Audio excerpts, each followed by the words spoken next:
accept everyone. செவிக்குணவை பத்தி ஒரு சின்ன இன்ட்ரோடக்ஷன். இது செவிக்குணவு வந்து மாதம் 2 முறை 15 நாளைக்கு ஒரு தடவை பண்ணிட்டு இருக்கிறோம். இதுல வந்து சட்டம், சமூகம், மற்ற சமூகம் சார்ந்த எல்லா விஷயங்களும் பேசுறோம்.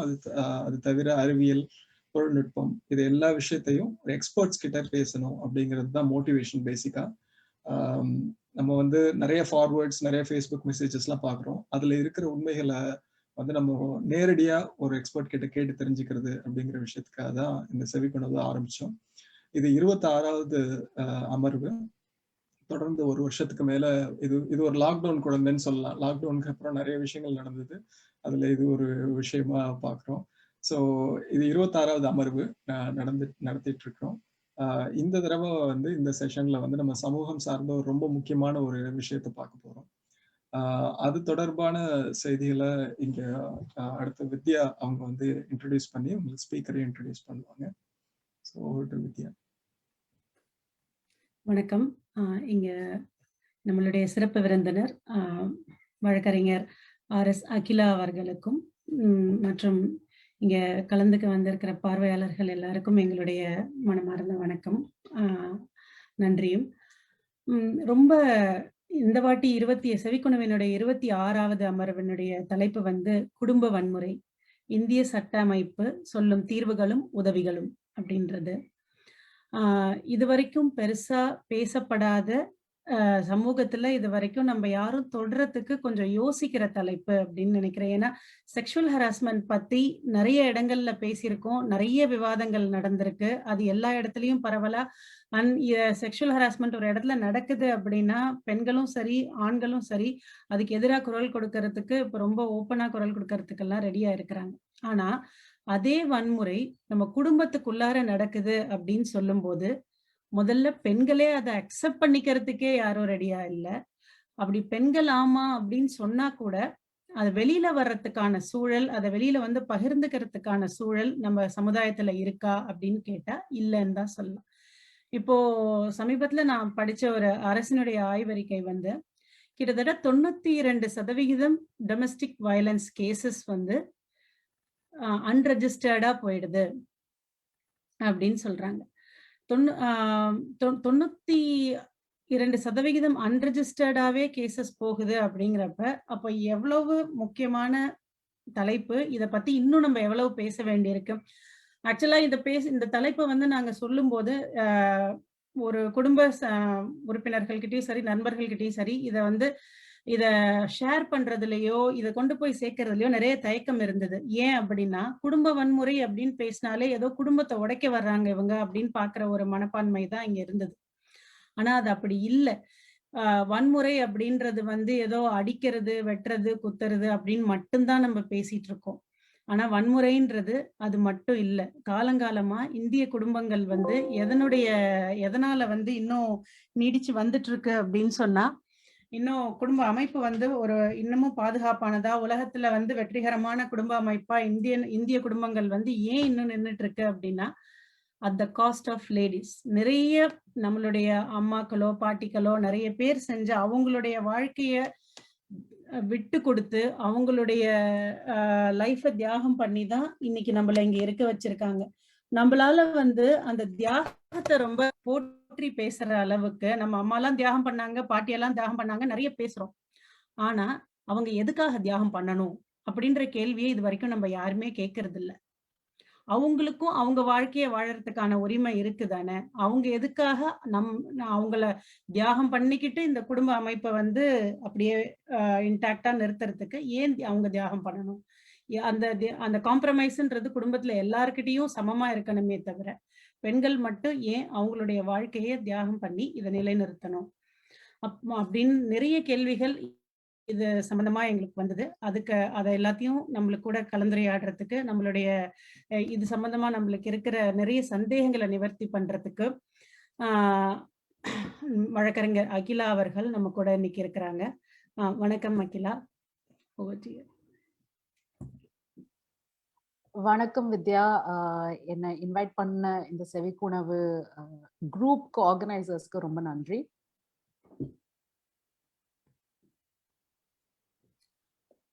Shall we start. யா. சமீபத்துல நான் படிச்ச ஒரு செய்தி தான் இந்த தலைப்பை யோசிக்கிறதுக்கான தூண்டுகோல் அப்படின்னு சொல்லலாம். அதாவது இந்த கோவிடுடைய ஒன் ஆஃப் த இம்பாக்ட்ஸ் வந்து உலகம் பூரா என்ன அப்படின்னு கேட்டா குடும்ப வன்முறை அப்படின்றது நிறைய இடங்கள்ல உலகம் பூரா எல்லா இடங்கள்லயும் ரொம்ப ஜாஸ்தி ஆயிட்டு இருக்கு அப்படின்றது வந்து யுஎன் ரிப்போர்ட் வரைக்கும் சொல்லுது.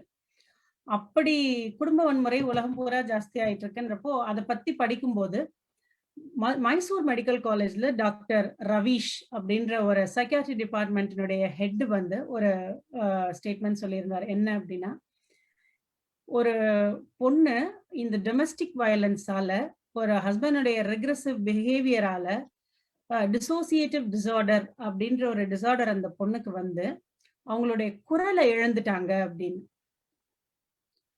இது வந்து அவர் போட்டு அடிச்சாரா துன்புறுத்தினாரா அப்படின்னு கேட்டா இல்ல. ஆனா இமோஷனல் அபியூஸ், அதனால அந்த பொண்ணுக்கு வந்து ஏற்பட்ட ஸ்ட்ரெஸ்ஸால அவங்களுடைய குரல் போயிடுச்சு. அந்த பொண்ணுடைய பேச்சை வந்து திரும்ப ரிவைவ் பண்ணி கொண்டு வர முடியல. இது ஒரு சின்ன எக்ஸாம்பிள் தான். ஸோ இந்த மாதிரி நிறைய விஷயங்கள் இருக்கும்போது நம்மளுடைய சமூகத்துல காலங்காலமா வன்முறைன்றதுக்கான டெஃபினேஷன் வேறையா தான் இருக்கு. இப்போ ஆனா புதுசா இந்த டொமெஸ்டிக் லா 2005 அது என்ன சொல்லுது அப்படின்னா, எக்கனாமிக், இமோஷனல், சைக்கலாஜிக்கல் த்ரெட் எல்லாத்தையுமே வந்து வன்முறை அப்படின்னு தான் வகைப்படுத்துது. அப்படி இருக்கிறப்ப இந்த சட்டம் சொல்லும் வன்முறை அப்படின்ற பதத்துக்கான சரியான அர்த்தம் என்ன? ஓகே, வித்யா, முதல்ல நீங்க வந்து கோவிட் பத்தி பேசினீங்க. So something I want to start off speaking about is, கோவிட்னால மட்டும் கிடையாது. இதுக்கு முன்னாடியே நம்ம எபிடமிக், பேண்டமிக் அப்படின்ற வார்த்தைகளை தினமும் யூஸ் பண்றதுக்கு முன்னாடியே கூட WHO, வேர்ல்ட் ஹெல்த் ஆர்கனைசேஷன் சொல்லியிருந்தது, violence against women is an epidemic, is a public health issue of epidemic proportions அப்படின்ட்டு. இது நம்ம இந்த வார்த்தைகள்லாம் சொல்றதுக்கு முன்னாடி 2000s இட்செல்ஃப் சொன்னது. அது மட்டும் இல்லாம every time there's been a disaster, சுனாமியா இருக்கட்டும், இல்ல வேற ஏதாவது ஒரு நேச்சுரல் டிசாஸ்டரா இருக்கட்டும், இல்ல இப்ப இருக்கிற கோவிடா இருக்கட்டும், நம்ம என்ன பாக்குறோம்னா where there have been disasters, disproportionately effect ஆகுறது பெண்கள். ஸோ எல்லாருக்குமே பாதிப்பு இருக்கு, அதுக்கு நமக்கு தெரியும், நம்ம எல்லாரும் அதை எக்ஸ்பீரியன்ஸ் பண்ணிக்கிட்டு இருக்கோம். But disproportionate impact has always pin on women. And இப்ப இருக்கிற கோவிட்னால வந்த லாக்டவுனும் சரி, அந்த ஒரு அது வந்து நம்மளுக்கு மிகப்படுத்தி காட்டுறது. ஸோ லாக்டவுன்னால ஏற்பட்ட பாதிப்பு எல்லாரோட physical health, mental health impact ஆனாலும் விமெனை இன்னும் கொஞ்சம் டிஸ்ப்ரப்போர்ஷனேட்டா இம்பாக்ட் பண்ணுச்சு. In fact UN Women was calling this a shadow pandemic of COVID, but shadow pandemic, இதோட நிழல்ல நடக்கிறது வந்து லாக்டவுன்ல எல்லாருக்கும் பிரச்சனைகள் இருக்கு, பட் லாக்டவுன்னால இந்த domestic violence issue is actually a shadow pandemic அப்படின்றாங்க. ஏன் இப்படி நடந்துட்டு இருந்தது? சாதாரணமா இருந்த ஒரு ரிலீஃப் கூட இல்லாமல் எல்லாருமே வீட்டுக்குள்ளேயே அடங்கி இருக்கும் போது அவங்களோட வல்னரபிலிட்டி அதிகமாச்சு. So where people were already facing domestic violence, அவங்களுக்கு வந்து நாள் வந்து ஒரு ரிப்ரீவா பார்த்துருக்கலாம். ஏன்னா சரி, நான் என்னோட அபியூசரோட இருக்கேன், ஆனா அவங்களோட ஒரு நாளைக்கு நான் 10 மணி நேரம் ஸ்பெண்ட் பண்றேன்றது இப்ப 24 மணி நேரம் ஒரே வீட்டுக்குள்ள இருந்துக்கிட்டு அவங்களுக்கு வெளியில வேற எந்த ஒரு ரிலீஃபும் இல்லாமல், அவங்களால வேற ஹெல்ப் கேட்க முடியாமல், வேற யாரோடையும் இன்டராக்ட் பண்ண முடியாமல் இருக்கும்போது அந்த circumstances are worse, அவங்களோட vulnerabilities become worse. So which is why we see an increased statistics on domestic violence. But COVID முன்னாடியே கூட domestic violence has been almost an epidemic level of of a problem.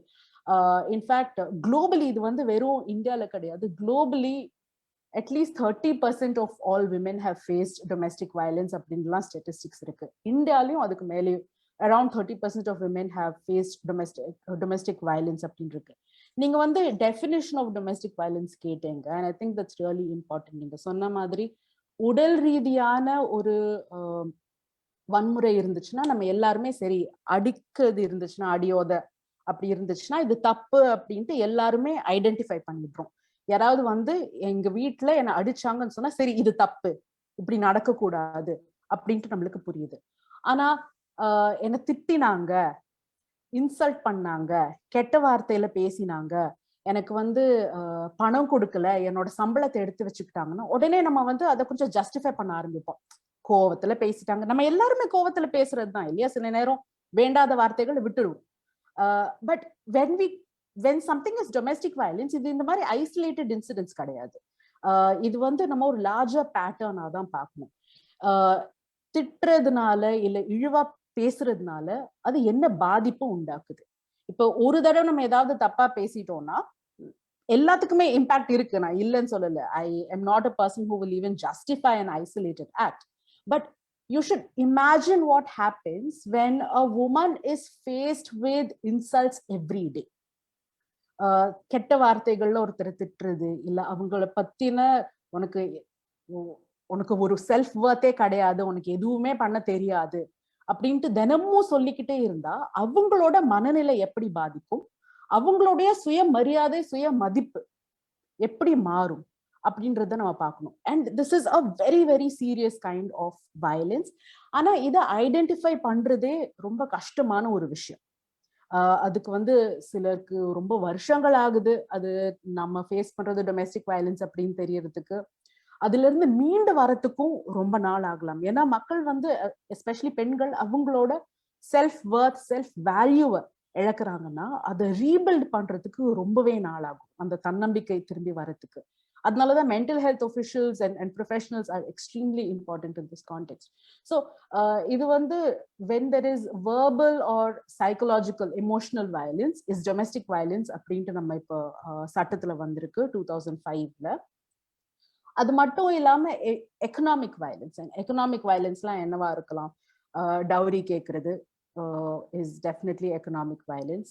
ஒருத்தரை ஒரு பெண்ணை வந்து கல்யாணத்துக்கு அப்புறமா நீ வேலை பண்ணக்கூடாது அப்படின்னு சொல்றது, இல்லைன்னா கட்டாயப்படுத்தி இந்த மாதிரி ஒரு வேலைக்கு போகணும் அப்படின்னு சொல்றது, இல்ல அவங்களோட சம்பளத்தை அவங்க யூஸ் பண்ணாம நீங்க உங்க குடும்பத்துக்கு கொடுக்கணும் அப்படின்னு சொல்றது, இல்ல அவங்களுக்கு ஜீவனாம்சமே இல்லாமல் அவங்கள கஷ்டப்படுத்துறது, இந்த மாதிரி நிறைய விஷயங்கள் வந்து economic violence. And that also is domestic violence.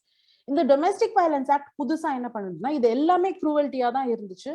இதுக்கு முன்னாடி வந்து 2005க்கு முன்னாடி இப்படி டொமெஸ்டிக் வயலன்ஸ் நடந்துச்சுன்னா இது ஒரு கிரிமினல் குற்றமா தான் பார்த்துக்கிட்டு இருந்தோம். அது எஸ்பெஷலி ரொம்ப சீரியஸான அபியூஸ், பிசிக்கல் அபியூஸா இருக்கட்டும் இல்லைன்னா மென்டல் அபியூஸா இருக்கட்டும், இது ஒரு சீரியஸான அபியூஸா இருந்துச்சுன்னா இந்தியன் பீனல் கோட்லயே, இந்திய தண்டனை சட்டத்திலேயே வந்து இது குற்றமா பாக்குறோம். டவுரி கேட்டால் டிமாண்ட் செஞ்சா அதையும் நம்ம குற்றமா பார்த்துட்டு இருந்தோம். பட் பெண்களுக்கு சிவில் உரிமையா சிவில் ரெமிடிஸ் நிறைய கிடைக்காம இருந்துச்சு. அதாவது நீங்க வந்து இந்த மாதிரி குடும்ப வன்முறை இருக்குன்னு கம்ப்ளைண்ட் பண்ணினால் அவங்களுக்கு தண்டனை வாங்கி கொடுக்கலாமே தவிர இவங்களுக்கு விக்டிம்ஸ்க்கு என்ன உதவி இருக்கு அப்படின்னு பார்த்தோம்னா விவாகரத்து செய்ய முடியும். அது எப்பவுமே இருந்ததுதான். இந்த மாதிரி ஒரு குடும்ப வன்முறை இருக்கிற நேரத்துல விவாகரத்து செய்ய முடியும். பட் நம்மளோட சமூகத்துல விவாகரத்தை நம்ம ஒத்துக்கிறது கிடையாது. ஒரு பெண் வந்து அவங்களா விவாகரத்து கேட்டு வாங்கினாங்க அப்படின்னு சொன்னா அவங்க பேரதான் நிறைய குற்றம் கண்டுபிடிக்கிறாங்களே தவிர இவங்களும் ஒரு விக்டிமா இருந்திருக்கலாம் அப்படின்னு சொல்லிட்டு அவங்களுக்கு சப்போர்ட் கிடைக்கிறது ரொம்ப குறைவா இருந்தது. அதனால டொமெஸ்டிக் வயலன்ஸ் ஆக்ட் 2005ல எனாக்ட் பண்ணது ஆக்சுவலி விமென்ஸ் ரைட்ஸ் குரூப்ஸ் நிறைய கேட்டு வாங்கின சட்டம் இது. என்னன்னா டொமெஸ்டிக் வயலன்ஸ்ல இருந்து விடுபடணும்னா, அந்த சைக்கிள் விட்டு எஸ்கேப் ஆகணும்னா பெண்களுக்கு சில உரிமைகள் நம்ம கொடுக்கணும். அவங்களுக்கு ஃபைனான்சியல் அசிஸ்டன்ஸ் இருக்கணும், அவங்களுக்கு வேற மாதிரியான அசிஸ்டன்ஸ் இருக்கணும் அப்படின்றதுக்காக வந்ததுதான் இந்த குடும்ப வன்முறை சட்டம். ஸோ அதுல வந்து நம்ம மானிட்டரி ஆர்டர் கேட்கலாம், காம்பன்சேஷன் வேணும், நஷ்ட ஈடு வேணும்னு கேட்கலாம், ஜீவனாம்சம் வேணும் அப்படின்னு கேட்கலாம். குழந்தைங்க இருந்தானா, and this is again something that happens a lot. ஒரு பெண்ணால அந்த குடும்ப வன்முறையை எஸ்கேப் பண்ணி வெளியே வர முடியாததோட காரணம் ஒண்ணு, அவங்களுக்கு தனியா வேலை இல்லாமல் இருக்கலாம், அதனால வெளியில வந்துட்டேன்னா நான் எப்படி என்ன சப்போர்ட் பண்ணிப்பேன் அப்படின்ற ஒரு பயம், அந்த தயக்கம். இல்ல நீ வேணா போய்க்கோ, குழந்தைய இங்கேயே வச்சுட்டு போகணும், நீ குழந்தைய உன்னோட நான் அனுப்ப மாட்டேன் அப்படின்னு சொன்னாங்கன்னா நான் குழந்தைய பிரிஞ்சு இருக்கணுமே, எப்படி அந்த குழந்தைய பாத்துக்கிறது? That's a big fear point why women were not coming out. And in reality பாத்தீங்கன்னா simple things like ஒரு சிங்கிள் உமனுக்கு, எஸ்பெஷலி ஒரு சிங்கிள் மதருக்கு வாடகைக்கு வீடு கிடைக்கிறது ரொம்ப கஷ்டமா இருந்தது. யாரு வீடு கொடுப்பாங்க, ரைட்? ஸோ இந்த பிராக்டிக்கல் ரியாலிட்டிஸ்ல இருந்து தான் இந்த டொமெஸ்டிக் வயலன்ஸ் ஆக்ட் அப்படின்னு ஒண்ணு வந்தது. இதுல இதோட நிறைய சிறப்பம்சங்கள் இருக்கு. என்னன்னா, இது இந்த டொமெஸ்டிக் வயலன்ஸ் ஆக்ட் ஆக்சஸ் பண்றதுக்கு நீங்க போலீஸ் ஸ்டேஷன் போக தேவை கிடையாது. ஏன்னா this also becomes a big friction within the family. நீ போலீஸ்க்கு கிட்ட போயிட்ட, நீ குடும்ப மானத்தை தெருக்கு கொண்டு வந்துட்ட, எக்ஸெட்ரா, அந்த kind of blame that happens. இது ஒரு சிவில் சட்டம். ஸோ இதுல யாருக்கும் தண்டனை வாங்கி கொடுக்கறது கிடையாது. ஆனா குடும்ப வன்முறையில பாதிக்கப்பட்டவர்கள் தங்களுக்கு தேவையான உரிமைகளை வாங்கிக்கிறதுக்கான சட்டம். ஸோ அவங்களுக்கு ஜீவனாம்சமா இருக்கட்டும், நஷ்ட ஈடா இருக்கட்டும், குழந்தை வேணும் அப்படின்ற கஸ்டடி ஆர்டரா இருக்கட்டும், எனக்கு தங்க வீடு வேணும் அப்படின்றதா இருக்கட்டும், இல்ல ப்ரொடெக்ஷன் ஆர்டர், எனக்கு திரும்பி இப்படி நடக்காமல் இருக்கிறதுக்கு எனக்கு ஒரு இன்ஜங்ஷன் வேணும் அப்படின்ற மாதிரியான ஒரு பாதுகாப்பு ஆர்டரா இருக்கட்டும், இது எல்லாமே டொமெஸ்டிக் வயலன்ஸ் ஆக்ட் மூலமா வருது. So the special feature, the reason why domestic violence act is so important is because it's not just about punishing somebody, it's about empowering the woman and giving her immediate relief so that she can escape the cycle of violence.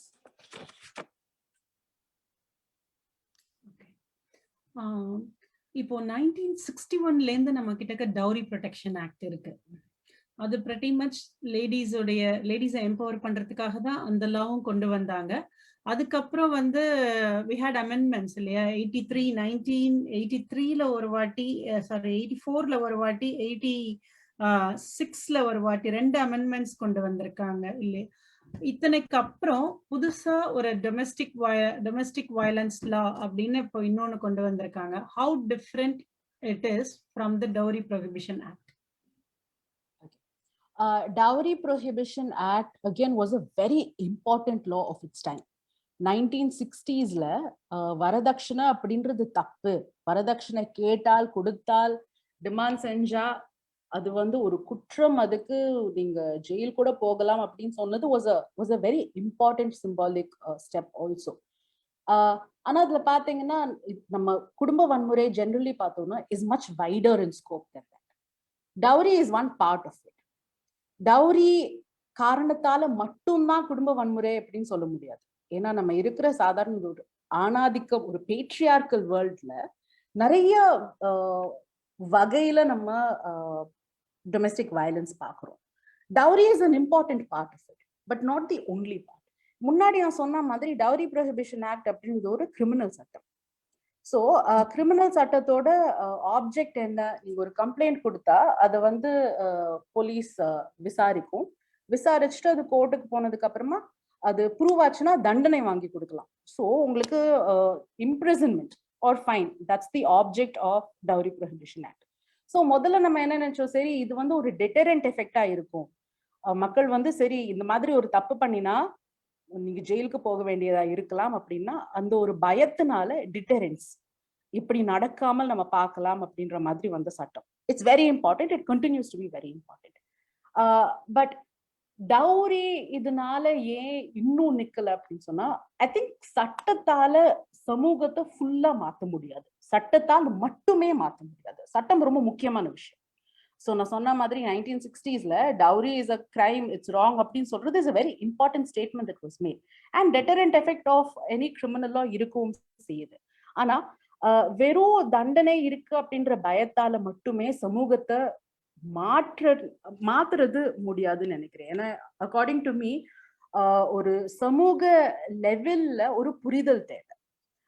நம்ம ஒத்துக்கணும் இந்த மாதிரி இருக்கிறது ஒண்ணு தப்பு தான் அப்படின்னு சொல்லிட்டு. ஸோ நம்ம and this is something we spoke about before this session started. நம்ம இருக்கிற ஜெனரல் பேட்ரியார்கல் சொசைட்டில ஒரு விதமான ஒரு ஸ்டீரியோடைப் அண்ட் ஒரு கன்செப்ஷன் இருக்கு. ஆண்கள் எப்படி இருக்கணும், பெண்கள் எப்படி இருக்கணும், பெண்களுக்கு 28-30 வயசு ஆகிறதுக்குள்ள கல்யாணம் ஆகணும், பெண்கள் ஜெனரலி வயசுல இன்னும் கம்மியா இருக்கணும், husband will be older then you, generally husband should be more educated than the wife. இந்த மாதிரி நிறைய நம்மளுக்கு ஸ்டீரியோ டைப்ஸ் இருக்கு இல்லையா. ஒரு சக்சஸ்ஃபுல்லான பர்சன், அது ஒரு சக்சஸ்ஃபுல்லான பெண் அப்படின்னு சொன்னா, ஆமா அப்படி ஒரு ஸ்டீரியோ டைப் இருக்கு நம்ம மனசுல. இந்த வயசுல கல்யாணம் பண்ணிக்கணும், இந்த மாதிரி வேலை செஞ்சிருக்கிறவங்களை கல்யாணம் பண்ணிக்கணும், இவ்வளவு குழந்தைய பெற்றுக்கணும், and all of these. And இந்த மாதிரி ஆணாதிக்கம் is equally restrictive of men also. Success is defined in particular ways. நீ இந்த மாதிரி வேலை செய்யணும், ஸ்ட்ராங்கான ஆம்பளையா இருந்தா அழக்கூடாது, சாஃப்டா இருக்கக்கூடாது, அந்த மாதிரி ஒரு stereotypes இருக்கு இல்லையா? So what do these stereotypes say? It says marriage is essential for a woman. You cannot be left behind. இந்த காரணங்களாலையும் தான் நம்ம வந்து டவுரியா நிறைய பார்க்கிறோம். So dowry has been something that is accepted by society. நம்ம எல்லாருமே நம்ம சோஷியல் வெட்டிங்ஸ் அட்டென்ட் பண்றோம் இல்லையா? கல்யாண இதுக்கு முன்னாடி, மண்டபத்துக்கு முன்னாடி ஒரு காருக்கு போ போட்டு வச்சிருப்பாங்க. அதோட அர்த்தம் என்ன நம்ம எல்லாருக்கும் தெரியும். நம்ம கிஃப்ட்னு சிரிச்சுக்கிட்டு சொல்லிக்கலாம், ஓஹோ இவங்க வீட்டுல ஆடியா, ஓ இவங்க வீட்டுல சாண்ட்ரோவா அப்படின்னுட்டு. அதோட அர்த்தம் நம்மளுக்கு தெரியும். நம்ம ஆனா சிரிச்சுக்கிட்டு கங்க்ராச்சுலேட் பண்ணிட்டு போய் கல்யாண சாப்பாடு சாப்பிட்டு வெளில வந்துருவோம். தட் இஸ் ஆல்சோ டவுரி இல்லையா? அதே மாதிரி கல்யாண மண்டபத்துக்கு முன்னாடி ஒரு சீர் அப்படின்னு சொல்லிட்டு ஃபுல் வீட்டோட ஃபர்னிச்சர் வச்சிருப்பாங்க. அதுக்கு முன்னாடி ஃபர்னிச்சர் இல்லாத வீட்லயா இருந்துட்டு இருந்தாங்க. To me these are very peculiar things, but there is social acceptance of this. நம்ம இத வந்து பார்த்துட்டு சில நேரம் நக்கல் அடிக்கலாம், நயாண்டி அடிக்கலாம், பட் அதுக்கு மேல வந்து இது ஒரு பெரிய தவறு, ஒரு குற்றமா பாக்குறோமா? அப்படி நம்ம அதை ஒரு குற்றமா தப்பா பார்த்தாதான் டவுரி அப்படின்றது அழியும். சரி, இந்த மாதிரி ஒரு ஒப்ரெசிவான ஒரு ஃபைனான்சியல் டிரான்சாக்ஷனா நம்ம கல்யாணத்தை பார்த்து, but that financial transaction is important for a persons reputation, for a family reputation அப்படின்னு நம்ம நம்புற வரைக்கும் டவுரி அப்படின்ற இல்ல வந்து டோட்டலி அழிக்கிறது கொஞ்சம் கஷ்டம் தான். So to me there should be change that comes from society, from each one of us.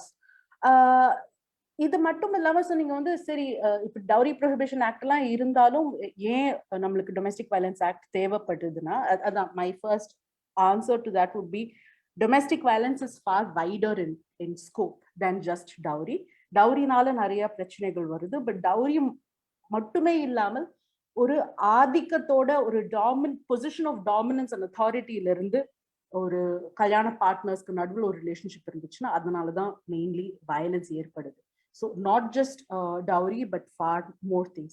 Also நான் முதல்ல சொன்ன மாதிரி டொமெஸ்டிக் வயலன்ஸ் ஆக்ட் அப்படின்றது கிரிமினல் சட்டம் கிடையாது, ஒரு சிவில் சட்டம். இது ரொம்ப முக்கியமான விஷயம். ஏன்னா இது டொமெஸ்டிக் வயலன்ஸ் அப்படின்னு சொல்றதுனால குடும்ப வன்முறை இல்லையா தமிழ்ல, அதனால இது கிரிமினல் சட்டம் அப்படின்ட்டு நிறைய பேர் நினைச்சிட்டு இருக்காங்க. In fact for a long time judges also were thinking that. ஏன்னா இது வந்து இந்த ப்ராசஸ் மேஜிஸ்ட்ரேட் கோர்ட் முன்னாடி போகும். Magistrates courts are usually criminal courts. அதனால ஜட்ஜஸ்க்கே ஒரு தப்பான அபிப்பிராயம், இது வந்து தண்டனை வாங்கி கொடுக்கிற ஒரு கிரிமினல் சட்டம். நம்ம முன்னாடியே பேசணும், கிரிமினல் சட்டம்னா என்ன அர்த்தம்? ஒருத்தருக்கு ஃபைனலி ஜெயில் டைம் வர போகலாம் அப்படின்னா உடனே குடும்பம் சீர்குலைஞ்சிரும். நீங்க வந்து this is a law against the family அப்படின்னு பார்த்துக்கிட்டு இருந்தாங்க. But actually domestic violence act is a law to empower women to break the cycle of violence. So நான் சொன்ன மாதிரி இதுல கிடைக்கிற உங்களுக்கு நிவாரணங்கள் எல்லாமே சிவில் நிவாரணங்கள். பெண்களால ஏன் ஒரு அபியூசிவ் சூழ்நிலையில இருந்து வெளியில வர முடியல? ஒண்ணு, அவங்களால ஒரு சென்ஸ் ஆஃப் ஹெல்ப்லெஸ்னஸ், நான் இதுலயே தான் இருக்கணும் போல இருக்கு, எனக்கு வெளியில வரதுக்கான என்ன சொல்றது, வெளியில வர முடியல, ஒரு சென்ஸ் ஆஃப் ஹெல்ப்லெஸ்னஸ் இருக்கும்போது அவங்களுக்கு என்ன தேவைப்படுது? தங்க வீடு தேவைப்படுது, அவங்களுக்கு ஒரு பாதுகாப்பு தேவைப்படுது. இல்ல இன்னொரு தடவை என்னோட ஹஸ்பண்டோ இல்ல வேற யாராவது வந்து என்ன அபியூஸ் பண்ணுவாங்க, அதுக்கு எனக்கு ஒரு பாதுகாப்பு தேவை. குழந்தை வேணும்னா அந்த கஸ்டடி தேவை. ஜீவனாம்சம் ரொம்ப முக்கியமானது. இல்ல அவங்களுக்கு வந்து சரி, because again this is really important, because நம்ம இந்தியன் லாலயே நம்ம ஜீவனாம்சம் பத்தி பேசும்போது அது ஒரு சேரிட்டி ஃப்ரேம் ஒர்க்கா தான் பாக்குறோமே தவிர விமெனோட ஒரு உரிமையா ரொம்ப பாக்குறது கிடையாது. And this is really bad because women are the ones who often have sacrificed their careers. நம்ம வந்து நீங்க நல்லா படிச்ச பெண்களை பார்த்தா கூட, இப்போ coat and coat modern women பார்த்தா கூட, காலேஜ்ல படிச்சு ப்ரொஃபஷனல் டிகிரிஸ் வாங்கிட்டு இருக்கிறவங்க கூட நிறைய பேரு கல்யாணத்துக்கு அப்புறம் வேலையை நிக்க வேண்டியதா போயிடுது இல்லையா? குழந்தைங்க வந்துட்டாங்க, அதனால வேலை நிக்க வேண்டியதா போயிடுது. So they have taken that career break. அங்க இருந்து getting back to the same career, you can ask any woman around you, they will tell you how difficult it is. And any woman around the age of like 30 will tell you how difficult it is to be taken seriously at work.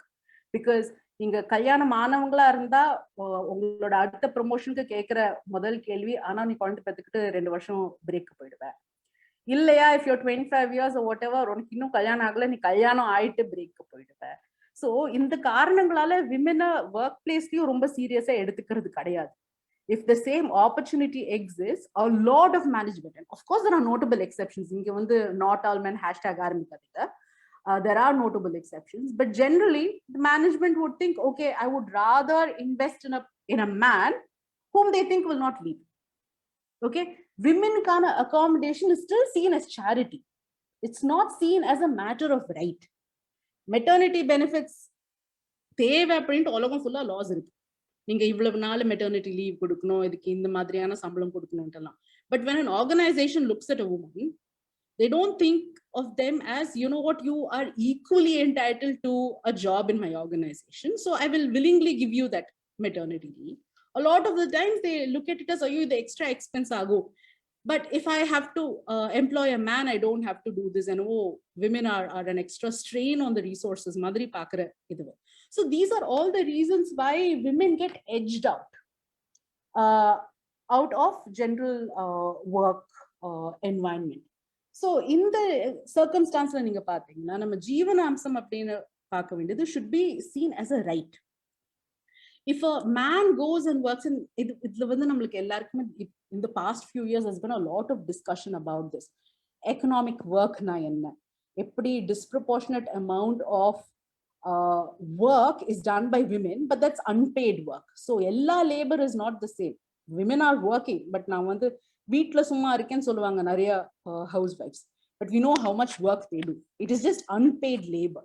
So how do you make sure that the matrimony is fair to them, right? How do you make sure that they also get the same economic rights? Which is why I think we need to look at economic violence very seriously and matters of financial settlement or maintenance very seriously. இது வந்து நம்ம உரிமையா பார்க்கணும், ஒரு சேரிட்டியா பார்க்கக்கூடாது. ஏன்னா ஒரு ஹஸ்பண்டால போய் ஒரு 12 மணி நேரத்துக்கு வேலை செய்ய முடியுதுன்னா, வீட்டுல generally there's a woman who's working and taking care of the family. அதனால தான் இவங்களால போக முடியுது. So அவங்களோட labour goes completely unremunerated and unrecognized. இப்போ கொஞ்சம் கொஞ்சமா நம்ம அதை ரெக்கக்னைஸ் பண்ணுறோம். How housework is also work. You can't say that this does not contribute to GDP because in the background work இல்லைன்னா அந்த GDP-யும் போச்சு. So you know, there is definitely a lack of recognition of that. But so I want to say how இந்த விஷயங்கள் எல்லாம் domestic violence act மூலமா வெளியில வருது. வரதட்சணை, சம்பளம் sort of நிறுத்தி வைக்கிறது, இந்த மாதிரி எல்லா விஷயமுமே வந்து economic violence. You can ask for monetary orders, you can ask for compensation of all of this. And இந்த மாதிரி உங்களுக்கு அம்யூனிட்டிஸ் கிடைச்சாதான் women can come out and say, okay, I need not suffer in this circumstance anymore because I can live outside. So in the feeling of helplessness odachu avangala empower பண்ணுது domestic violence act. So which is why it's not just Dowry Prohibition Act and other criminal laws that existed, but we desperately needed a civil law which also could give you immediate remedies. And domestic violence act neenga pathina, it's more in the nature of interim immediate relief. So நீங்க போன உடனே ஒரு particular time லைனுக்குள்ள உங்களுக்கு 90 டேஸ்க்குள்ள orders வரணும் அப்படின்ட்டு சட்டத்துல இருக்கு. In reality it takes much longer. But that is because of the general endemic delays in the system. நம்ம சிஸ்டமே ஜெனரலி ஒரு ஸ்லோவான ஜுடிஷியல் சிஸ்டம் தான். But given those limitations, we are still able to get something. And we can empower them to leave this. அவங்க ஹெல்ப்லெஸ்னஸ்னால வன்முறை suffer பண்ணிக்கிட்டு, violence suffer பண்ணிக்கிட்டு இருக்க தேவை கிடையாது. உங்களுக்கு வேற இந்த ஆப்ஷன் இருக்கு அப்படின்னு சொல்றதுக்கு இந்த domestic violence act is very important. இன்னொன்னு வந்து நம்ம குடும்ப வன்முறை அப்படின்னு சொன்னாலே எப்படி பாக்குறோம் அப்படின்னா, ஒரு கணவன் மனைவிக்குள்ளார இருக்கிற தகராறு மட்டும்தான் குடும்ப வன்முறை ஆயிடுது. ஆனா அத நாட் நெசசரிலி அந்த மாதிரி தான் இருக்கணும் அப்படின்னு. எத்தனையோ கதைகள் நம்ம கேட்குறோம். புடிச்சிட்டு வந்து அப்பா வந்து வீட்ல இருக்கிற பொண்ண ஹராஸ் பண்றது, அண்ணன் ஹராஸ் பண்றது, இல்ல யாராவது ஒரு பொண்ணு ஒ ஒ ஒரு கல்யாணம் பண்ணிக்காம ஒரு பொண்ணு கூட இருந்துட்டு அந்த பொண்ண ஏமாத்திட்டு போயிடுறது, அங்க ஹராஸ்மென்ட் இது நிறைய இடங்கள்ல இருக்கு. சோ அந்த மாதிரியான ரிலேஷன்ஷிப்ல இருக்கிறவங்களும் இந்த சட்டத்துக்குள்ளார வருவாங்களா? இல்ல இது வெறும் மேரிட்டல் ஸ்டேட்டஸ்ல இருக்கிறவங்களுக்கு மட்டும் தான் இந்த சட்டம் வந்து அ சரியா அப்ளை ஆகுமா? ஸோ டொமெஸ்டிக் வயலன்ஸ் ஆக்ட்ல ஒரு மனைவி தன்னோட கணவனுக்கு அகேன்ஸ்டா மட்டும்தான் கொடுக்க முடியும்னு இல்லை. தன்னோட அப்பா அம்மா, ஸோ பேசிக்கலி நம்ம பர்த் ஃபேமிலின்னு நினைக்கிற பிறந்த வீடு புகுந்த வீடு அப்படின்னு நினைக்கிறோம். பிறந்த வீட்டுல இருக்கிறவங்களுக்கு அகேன்ஸ்டா கூட கம்ப்ளைண்ட் கொடுக்க முடியும். ஏன்னா நம்ம நிறைய நேரங்கள்ல பாக்குறது விமென் ஹூ ஆர், நீங்க சொன்ன மாதிரி எஸ்பெஷலி அன்மேரிட், இல்ல வந்து தெர் இஸ் டிஸ்கிரிமினேஷன் அண்ட் ஒரு பெண்ணுக்கு அவங்க பிறந்த வீட்லயே கூட அவங்களோட உரிமைகள் கிடைக்காம இருக்கலாம். அவங்க செக்ஷுவல் sort of abuse ஃபேஸ் பண்ணலாம், இல்ல பிசிக்கல் அபியூஸ் ஃபேஸ் பண்ணலாம், அவங்களே எக்கனாமிக் அபியூஸ் ஃபேஸ் பண்ணலாம். அந்த மாதிரி சிச்சுவேஷன்ல அவங்க அடாப்டட் ஃபேமிலியா இருக்கலாம், இல்ல பர்த் ஃபேமிலியா இருக்கலாம். ஒன்னா சேர்ந்து, so what domestic violence speaks of is shared household. ஒரு குடும்பமா நம்ம வாழும்போது அந்த குடும்ப சர்க்கம்ஸ்டான்ஸ்ல எங்கெல்லாம் வன்முறை நடக்குதோ அங்கெல்லாம் பெண்களை பாதுகாக்கிற சட்டம். ஸோ அவங்களோட அப்பா அம்மாவா இருக்கட்டும், இல்ல கூட பிறந்தவங்களா இருக்கட்டும், இல்ல அகேன் இது வந்து நம்ம ஒரு ஜாயிண்ட் ஃபேமிலி சினாரியோல பார்த்தோம்னா நிறைய டைப் ஆஃப் ரிலேட்டிவ்ஸ் ஒன்னா இருக்கலாம் இல்லையா? பெரியம்மா, பெரியப்பா, அத்தை, மாமா, இல்ல கசின்ஸ் இருக்காங்க. யாரா இருந்தாலும் ஒன்னா ஒரு ஒரு குடும்பமா ஷேர்ட் ஹவுஸ் ஹோல்ட்ல இருக்கும்போது அவங்களுக்கு அகேன்ஸ்டா கம்ப்ளைண்ட் கொடுக்கலாம். அண்ட் அகேன் ஹஸ்பண்ட், இல்ல மாமனார், மாமியார், இல்ல நாத்தனார் யாரா இருந்தாலும் அவங்களுக்கு அகேன்ஸ்டா கம்ப்ளைண்ட் கொடுக்கலாம். Not just a married woman, live in ரிலேஷன்ஷிப்ல இருக்கும்போது அப்படி ஒரு லிவ் இன் பார்ட்னருக்கு அகேன்ஸ்டாவும் ஒரு பெண் கம்ப்ளைண்ட் கொடுக்கலாம். இந்த சட்டத்துல அது வந்து கிளியரான ஒரு அக்னாலஜ்மெண்ட் இருக்கு. Even if you're a live in partner you can get reliefs. இப்போ அந்த கம்ப்ளைண்ட வந்து கன்சர்ன் பொண்ணு மட்டும்தான் போய் கொடுக்க முடியுமா? இல்ல இப்போ எனக்கு பக்கத்து வீட்ல இந்த மாதிரி ஒரு பொண்ணை ஹராஸ் பண்றாங்கன்னு தெரிஞ்சு நான் போய் கம்ப்ளைண்ட் பண்ண முடியுமா? இல்ல, டொமெஸ்டிக் வயலன்ஸ் ஆக்ட்ல கன்சர்ன் பர்சன் தான் கொடுக்கணும். ஏன்னா அவங்க வந்து நிவாரணம் கேட்கறாங்க இல்லையா? அதனால அவங்க தான் போய் கொடுக்கணும். இது கிரிமினல் சட்டம் கிடையாது. கிரிமினல் சட்டத்துல தான் நம்ம வந்து okay I am a bystander, I saw this happening அப்படின்னு சொல்லிட்டு போலீஸ் கிட்ட போகிற இது இருக்கு. டொமெஸ்டிக் வயலன்ஸ் ஆக்ட்ல the person who is aggrieved அவங்க தான் போய் கொடுக்கணும் complaint. And that I think I would like to make a larger point. I think that's really important. நம்ம வந்து டொமெஸ்டிக் வயலன்ஸ் கேசஸ் வந்து கொஞ்சம் சென்சிட்டிவா ஹேண்டில் பண்ண வேண்டிய விஷயம். ஏன்னா and this I think needs ஒரு சாஃப்ட் அப்ரோச். நம்ம வந்து ஒரு நேபர் சரி, and this has happened to so many of us இல்லையா? நம்ம பாக்குறோம் யாரையாவது சரி இந்த லேடி வந்து ஏதோ ஒரு அபியூஸ் ஃபேஸ் பண்றாங்க, ஒரு கஷ்டமான சர்க்கம்ஸ்டான்ஸ்ல இருக்காங்க அப்படின்ற ஒரு சந்தேகம் நம்மளுக்கு இருக்கலாம். அப்ப நம்ம என்ன பண்றது? What is the appropriate help? இப்ப வந்து நம்ம உடனே போலீஸை கூப்பிட்டோம்னா அது சில நேரம் அவங்கள இன்னும் ஜாஸ்தி விக்டிமைஸ் பண்ணலாம், அவங்க வீட்டுல அடிதடி இன்னும் ஜாஸ்தி ஆகலாம். So what you need to do as a supportive person is definitely, I think about it, be sensitive, ask the person what they want. Because நம்ம வந்து ஒருத்தர் விக்டிம் நினைக்கிறதுனால அவங்களோட ஏஜென்சியை I think we should disregard. அவங்களோட autonomy, அவங்களோட விருப்பத்துக்கு மாறா நம்ம ஏதாவது பண்ணி அவங்களை இன்னும் ஒரு வல்னரபிள் சிச்சுவேஷன்ல வைக்க கூடாது. நம்ம வந்து முதல்ல அவங்களுக்கு ஒரு நம்பிக்கையை கொடுக்கணும். உங்களுக்கு ஏதாவது பிரச்சனை இருந்தா என்கிட்ட வாங்க, என் வீடு எப்பவுமே ஓப்பனா இருக்கு, இதுதான் என் ஃபோன் நம்பர், எனக்கு கால் பண்ணுங்க அப்படின்ட்டு அவங்களுக்கு நம்ம நம்பிக்கையை கொடுக்கணும். அவங்கள எம்பவர் பண்ணணும், அவங்கள ஃபோர்ஸ் பண்ணக்கூடாது. Because we don't know what their circumstances are, right?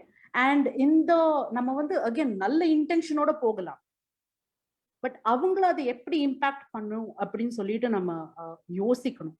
அதனால I think it's really important to give them advice, direction, support. நீங்க எப்ப வேணும்னாலும் என்கிட்ட இதை பத்தி டிஸ்கஸ் பண்ண வரலாம். நீங்க எங்க வீட்டுக்கு வாங்க, யூனோ நம்ம டீ காஃபி வச்சுக்கிட்டு பேசலாம். இல்ல உங்களுக்கு அட்வொகேட் வேணுமா, நான் வந்து ஹெல்ப் பண்றேன், எனக்கு இந்த ஆர்கனைசேஷன் தெரியும், நீங்க போய் பாக்குறீங்களா, இந்த வெப்சைட் பாக்குறீங்களா, right? So let's give people options. I think that is very, very important. As bystanders, we should also have that responsibility. And again, you know, நான் சொன்ன மாதிரி domestic violence அவங்க சஃபர் பண்றாங்கன்னு சில நேரம் அவங்க ஒத்துக்கிறதுக்கே ரொம்ப நாள் ஆகலாம். Because again, you know, சில இதுல நம்ம ஊர்ல வந்து it's not just to say okay, if you physical violence கூட நம்ம நிறைய justify பண்றோம். A lot of the clients that I have seen, not just, you know, rural women whom we think are less empowered, that also sometimes is a stereotype that we have, that urban women are more empowered, rural women are less empowered அப்படின்னு சொல்லிட்டு. But நிறைய நேரங்கள்ல நம்ம வந்து internalise பண்ணிக்கிட்டது. ஏன்னா நம்ம வளரும் போதே பார்த்துருக்கலாம், மற்றபடி அப்பா இல்ல you know whoever your male relative is நல்லவங்க, எங்களுக்கெல்லாம் நல்லவங்க, அம்மாவை அடிப்பாங்க இல்ல திட்டுவாங்க, இப்படியே நம்ம பார்த்து அதை நார்மலைஸ் பண்ணினதுக்கு அப்புறமா even for a person to, whether it's a male or a female person, the perpetrator or the victim, நம்ம பண்றது இல்ல நம்ம அனுபவிக்கிறது domestic violence அப்படின்னு சொல்லிக்கிட்டு அதை ரெக்கக்னைஸ் பண்றதுக்கே கொஞ்சம் நாள் ஆகலாம். அவங்க அது வந்து this is what life is, ஒரு அடி அடிச்சாங்க அதனால என்ன, அன்னைக்கு குடிச்சிருந்தாரு அதனால அப்படி நடந்துச்சு, வேலையில ஒரு ஸ்ட்ரெஸ் இருந்துச்சு அதனால அப்படி நடந்துச்சு, but otherwise is a good provider for the family and therefore is a good person. அப்படி நிறைய பேரு அக்செப்ட் பண்ணி இது டொமெஸ்டிக் வயலன்ஸே இல்ல அப்படின்னு நினைக்கிறவங்களும் நிறைய பெண்கள் இருக்காங்க. அண்ட் வேற நிறைய பயமும் இருக்கே. ஏன்னா எல்லாருமே இப்ப வந்து and we are all fairly experienced people, so நல்லவங்க கெட்டவங்கன்னு black and white யாரும் கிடையாது இல்லையா? So you may have a person who's otherwise very, very smart, very well behaved, provides for the family, and this becomes very important of it. You know, குடும்பத்தை எல்லாரையும் நல்லா பாத்துக்கிறாரு, எல்லாருக்கும் பணம் கொடுப்பாரு, ஜெனரஸா இருப்பாரு, நல்ல ஜோக் அடிக்கிறவங்களா இருப்பாங்க. So the woman immediately asks, ஐயோ நான் இதை சொன்னேன்னா யார் என்ன நம்புவாங்க? ஏன்னா வெளியில it's a very social person. Domestic violence almost always happens in silence. அதான் இந்த shadow pandemic அப்படின்றாங்க United Nations Women. It happens almost always behind closed doors. Eyewitness ரொம்ப இருக்க போறது கிடையாது. சோ யார் என்ன நம்புவாங்க? நான் இப்படி ஒண்ணு நடந்துச்சுன்னு சொன்னா யார் என்ன சப்போர்ட் பண்ணுவாங்க அப்படின்ற ஒரு பெரிய ஒரு கேள்வி இருக்கு இல்லையா?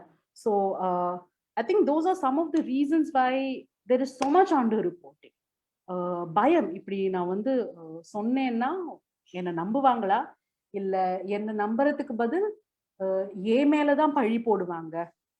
இதான் நம்ம we often speak of குடும்பமானம். எனக்கு குடும்பமானம் ஏன் பெண்களோட கான்டக்டோட மட்டுமே கனெக்ட் ஆகுதுன்னு இன்னும் புரியல. When a woman acts in a particular way, family honor is somehow besmirched. But yeah, இதனால வந்து நான் வெளியில வந்துட்டேன்னா என்னோட தங்கைக்கு கல்யாணம் நடக்குமா, என் குடும்பத்தை பத்தி என்ன பேசுவாங்க அப்படின்ற நிறைய நிர்பந்தங்கள் இருக்கு. So the reason why I'm saying all of this is we don't know what is being faced by a woman. So how do you support a person? I would say let's take a soft approach. Tell them you can go to the police, you can do all of this, but the decision should be taken by the victim. We cannot take those decisions. Okay. இப்போ வந்து நீங்க அந்த பாதிக்கப்பட்ட பெண்கள் வந்து complaint கொடுக்கறத பத்தி சொல்லிட்டு இருந்தோம். இத்தனை வருஷமா டவுரி ஆக்ட் இருக்கு, கிரிமினல் லாவாவே இருக்கு, and which is a very strong, one of the very strong laws in Indian legal system. இருந்தா கூட 2018ல there were some around 7200 deaths recorded in India because of dowry. 2061ல சட்டம் போடுறோம், 2018ல 7000 சொச்சம் பெண்கள் வெறும் வரதட்சணை கொடுமையால மட்டும் இறந்து போயிருக்காங்க. இத்தனை வருஷமா அப்ப நம்மளால இவ்வளோ எஃபெக்டிவா தான் இந்த சட்டத்தை இம்ப்ளிமெண்ட் பண்ண முடிஞ்சது. ஏன் அப்படின்னா பெண்கள் யாருமே பெண்கள் வந்து அவங்களா முன் வந்து இல்ல இது கூடாது அப்படின்னு சொல்ற வரைக்கும் இந்த சட்டம் வந்து எஃபெக்டிவா இருக்க போறது இல்லைன்னு நினைக்கிறேன். அப்படி இருக்கும்போது இந்த புது சட்டத்தை எப்படி வந்து நம்ம பெண்களை என்கரேஜ் பண்றது, எப்படி வந்து பெண்களை வந்து இதுக்கு இந்த மாதிரி ஒரு விஷயம் இருக்கு, இதுக்கு நீங்க வாங்க அப்படின்னு என்கரேஜ் பண்றதுக்கு ஏதாவது திட்டங்கள் இருக்குதா சட்டத்துல? இல்ல அரசாங்கத்துக்கிட்ட ஏதாவது திட்டங்கள் இருக்குதா? The way I can answer this is, again, நம்ம வந்து டொமெஸ்டிக் வயலன்ஸ் ஆக்ட் அப்படின்றது சிவில் சட்டம், அது முன்னாடியே சொன்னேன். ஸோ யாருக்காவது ஒரு பெண்ணுக்கு எனக்கு இந்த உதவி வேணும் அப்படின்னாங்கன்னா அவங்க போய் இதை யூஸ் பண்ணிக்கலாம். Having said that, நிறைய one of the reasons why there is ஒரு என்ன சொல்றது laxity in implementation of all of these laws is because people don't know about these laws. இது கண்டிப்பா ஒரு மெயினான காரணம். இந்த சட்டங்கள் இருக்கு, இந்த மாதிரி திட்டங்கள் இருக்கு அப்படின்னே நிறைய பேருக்கு தெரியாமல் இருக்கலாம். ஸோ டொமெஸ்டிக் வயலன்ஸ் ஆக்ட் அப்படின்னு ஒன்று இருக்கு. இந்த டொமெஸ்டிக் வயலன்ஸ் ஆக்டோட ஸ்பெஷல் ஆஸ்பெக்ட் என்னன்னா, இது நீங்க போலீஸ்க்கு போக தேவை கிடையாது, இது ஒரு கிரிமினல் கேஸ் ஆக போகிறது கிடையாது. ஆனா உங்களுக்கு தேவையான நிவாரணம் இம்மீடியட்டா கிடைக்கும். இது வந்து விவாகரத்து வாங்கி கொடுக்குற சட்டம் மட்டுமே கிடையாது, உங்களுக்கு உதவி பண்ற ஒரு சட்டம் அப்படின்ட்டு நிறைய பேருக்கு தெரியாது. அந்த மாதிரி அவுட்ரீச்க்கு வந்து there should be more steps that are taken by the government or outside. But என்னன்னா இப்போ கொஞ்சம் வருஷங்களா நிறைய மஷ்ரூமிங் ஆஃப் ஹெல்ப்லைன்ஸ் பார்க்குறோம். ஸோ ஆன்லைன் ரிசோர்சஸ் கண்டிப்பா நிறைய இருக்கு. If women are in distress, phone calls, நிறைய டோல் ஃப்ரீ நம்பர்ஸ் இருக்கு which are run by the government. You also have voluntary organizations, NGOs who are doing this and manning these helplines. One-stop centers அப்படின்னு சொல்லிட்டு எல்லா டிஸ்ட்ரிக்ட்லயும் வச்சிருக்காங்க, where women can go and get comprehensive help. அவங்களுக்கு வந்து உங்களுக்கு medical ஹெல்ப்பா இருக்கலாம், இல்லை legal ஹெல்ப்பா இருக்கலாம், இல்லை கவுன்சிலிங் ஹெல்ப்பா இருக்கலாம். இப்படிலாம் இன்ஃப்ராஸ்ட்ரக்சர் இருக்கு. ஆனா இப்படி ஒரு இன்ஃப்ராஸ்ட்ரக்சர் இருக்கு அப்படின்னே நிறைய பேருக்கு தெரியாது. ஸோ அந்த விதத்துல I think state has definitely needs to do more in telling people that these options exist. நீங்க வந்து இது வந்து என்டியூர் பண்ணிக்கிட்டே இருக்கணும்னு இல்லாமல் இதுல இருந்து வெளியில வரணும்னா இந்த மாதிரி ஆப்ஷன்ஸ் இருக்குன்னுட்டு நிறைய பேருக்கு தெரியாது. ஷெல்டர் ஹோம்ஸ் இருக்கு. இம்மீடியட்லி நீங்க எஸ்கேப்பிங் வயலன்ஸ், ஒரு ரொம்ப கஷ்டமான நாள் இருக்கு, ஒரு சாயங்காலம் இல்ல ராத்திரியே வீட்டை விட்டு வெளியில வரணும்னா கூட ஷெல்டர் ஹோம்ஸ் இருக்கு. There are some run by the government. There are a lot of good NGOs who also provide these services.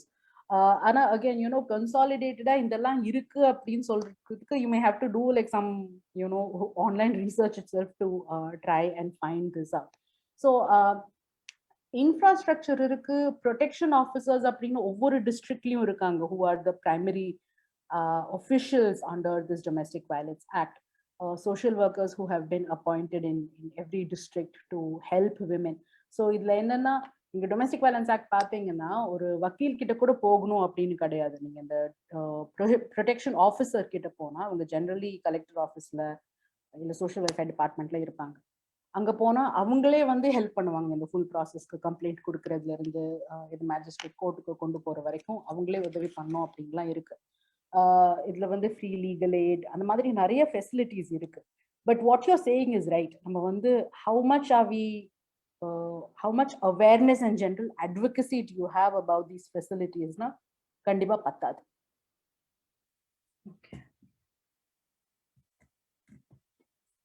Okay ma'am. இப்போ சமீபத்துல அதே மாதிரி நான் படிச்ச ஒரு விஷயம், இந்த டொமெஸ்டிக் வயலன்ஸ் ஆக்டால பாதிக்கப்பட்ட பெண்கள் டாக்டர் கிட்ட வராங்க இல்லையா? அதாவது இப்போ நான் இந்த கான்வர்சேஷன் நம்ம முறையாட ஆரம்பிக்கிறதுக்கு முதல்ல சொன்னேன், ஒரு பொண்ணுக்கு வந்து குரலே போயிடுச்சு அப்படின்னு. இது வந்து சாதாரணமா ஒரு சைக்காட்ரி டிபார்ட்மெண்ட்டுக்கு ரெஃபரே ஆகாது. நம்ம ஊர்ல ஒரு பொண்ணுக்கு குரல் போயிடுச்சுன்னா அது இஎன்டிக்கு தான் போகும்.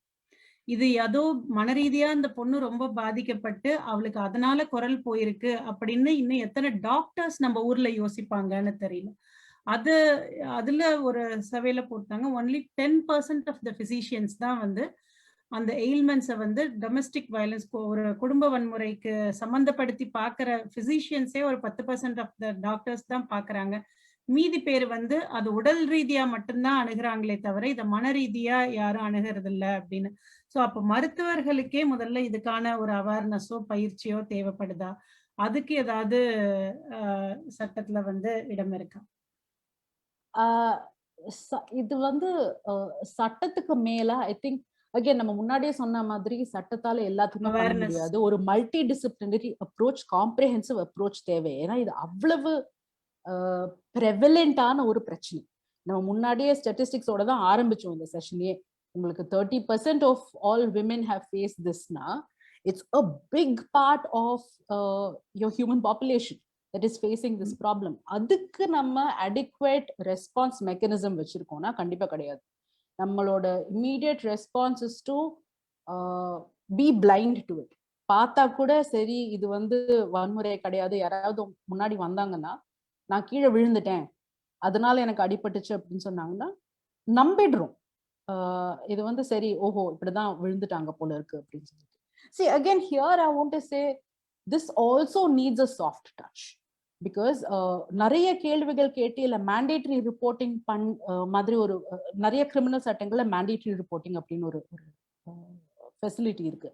அதாவது especially for example child sexual ஒஃபென்சஸா இருக்கட்டும், அந்த மாதிரி இருந்துச்சுன்னா if a doctor is examining a child and he finds that the child is being abused sexually, they have to report it mandatorily to the police. இந்த மாதிரி ஒரு provision வைக்கலாமா அப்படின்ல கூட முன்னாடி சிலர் யோசிச்சுட்டு இருக்காங்க. The downside of this is that அப்படி ஒன்று இருக்கும்போது பெண்களுக்கு மெடிக்கல் ஹெல்ப்பே கிடைக்காமல் இருக்கலாம். So we need to make sure that this doesn't go underground, that people are able to access medical treatment first. So doctors definitely need training on mental health. And நீங்க சொன்ன 10% statistic is also about Western countries. Firstly, India la இந்த routine checkup கிடையாது நம்மளுக்கு. It's not like all of us do yearly medical checkups, a general screening. நீங்க சொன்ன statistic was when you do a general screening, what all do you look for? அதுல domestic violence இருக்கா அப்படினும் பார்க்கணும் அப்படின்னு சொல்லிட்டு. நம்ம ஊர்ல அந்த மாதிரி general screening கிடையாது.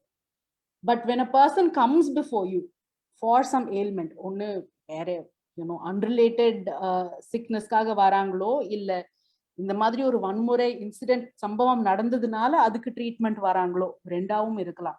அப்போ எப்படி டாக்டர்ஸ் பாக்குறாங்க அப்படின்னு சொன்னா, யூஆர் ரைட், நிறைய நேரம் அவங்களோட அந்த டயக்னோசிஸ் மட்டும்தான் பாக்குறாங்களே தவிர அதுக்கு பின்னாடி இருக்கிற காரணம் என்னவா இருக்கலாம் அப்படின்றத ரொம்ப பாக்குறது கிடையாது. That is again somewhere where all of us, there should be general awareness.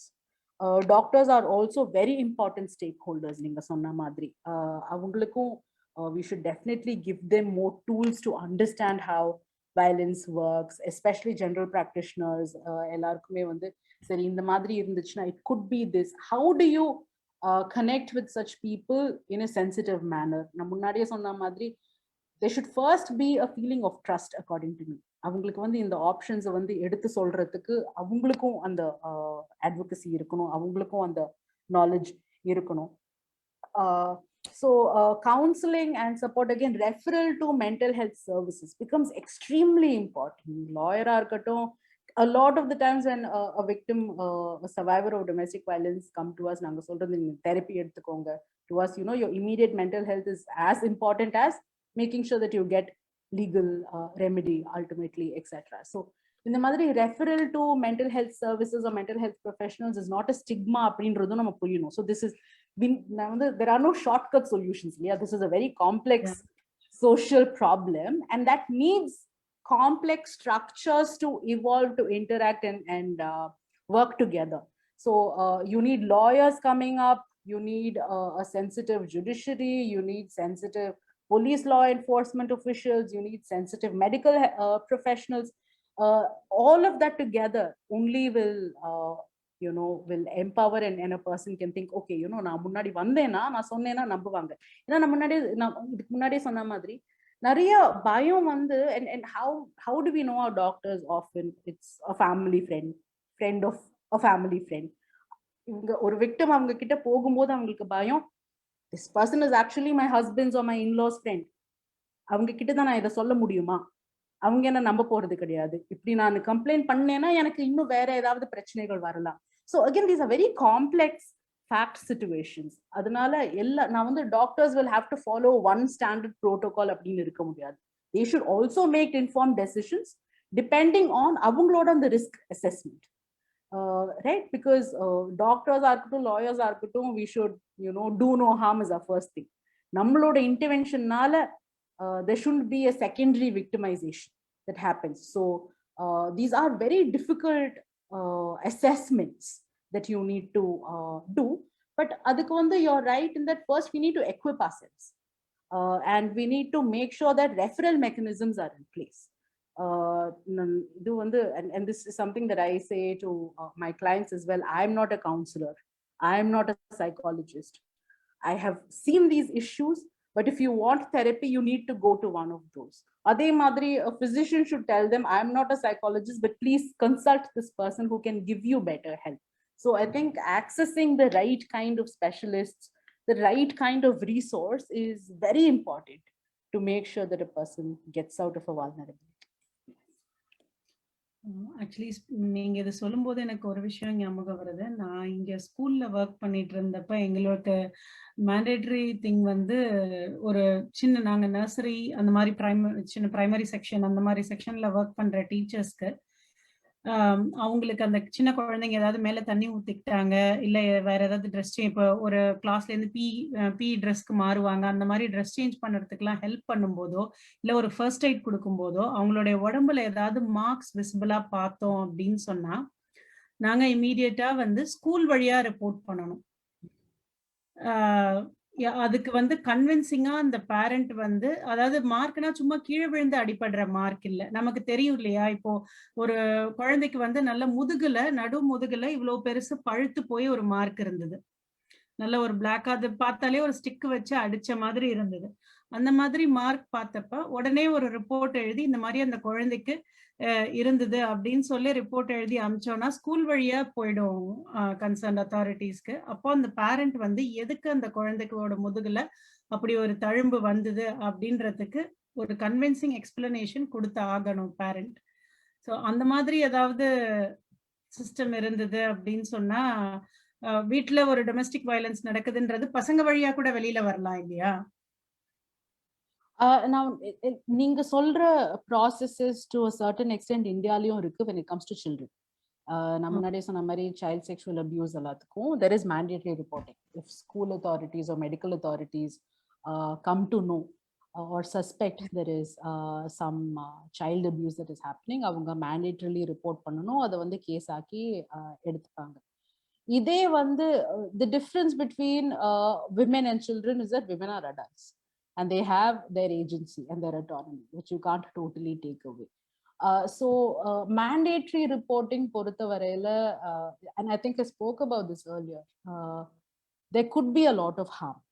And also நம்ம முன்னாடியே சொன்னோம், domestic violence வந்து காம்ப்ரிஹென்சிவ் டெஃபினிஷன் நம்மளால கொடுக்க முடியாது. அது வந்து தினமும் திட்டுறதுல இருந்து, இல்ல நம்மளோட பணத்தை எடுத்து வச்சுக்கிறதுல இருந்து, இல்ல சீரியஸான அடிதடி வரைக்கும், or marital rape, அந்த அளவு வரைக்கும் எல்லாமே வந்து it's a spectrum of wrongs which we consider as domestic violence. So I would not support a one size fits all kind of solution. And again, as சொன்ன மாதிரி, there are many reasons why a woman may say, okay, I'm not going to press for criminal action. So we need to empower them to make sure that they are confident. அவங்களுக்கு வந்து அந்த நம்பிக்கையோட வெளியில வரதுக்கு நம்ம help பண்ணுமே தவிர, இப்படி இது நடந்துச்சுன்னா இது வந்து என்ன சொல்றது, இது வன்முறை, அதனால நம்ம வந்து ஆக்ஷன் எடுப்போம் அப்படின்னு அந்த mandatory reporting has not worked very well in our systems. So we may have to think much harder before putting something like that in place. Because now சொன்ன மாதிரி, are you exposing the woman to more vulnerabilities? இதனால secondary victimization ஆகுமா அப்படின்ற ஒரு, I think it's a real fear. Thank you, ma'am. Thank you for taking time to answer all the questions. ரொம்ப தெளிவா ரொம்ப பொறுமையா எல்லா சந்தேகங்களுக்கும் பதில் சொன்னீங்க. குறிப்பா வந்து இது ஒரு கிரிமினல் சட்டம் இல்ல சிவில் சட்டம் அப்படின்றத வந்து ரொம்ப அழகா எக்ஸ்பிளைன் பண்ணீங்க. அண்ட் ஆடியன்ஸ்ல யாருக்காவது இது சம்பந்தமா வேற ஏதாவது கேள்விகள் இருந்தது அப்படின்னா அவங்க கேட்கலாம்.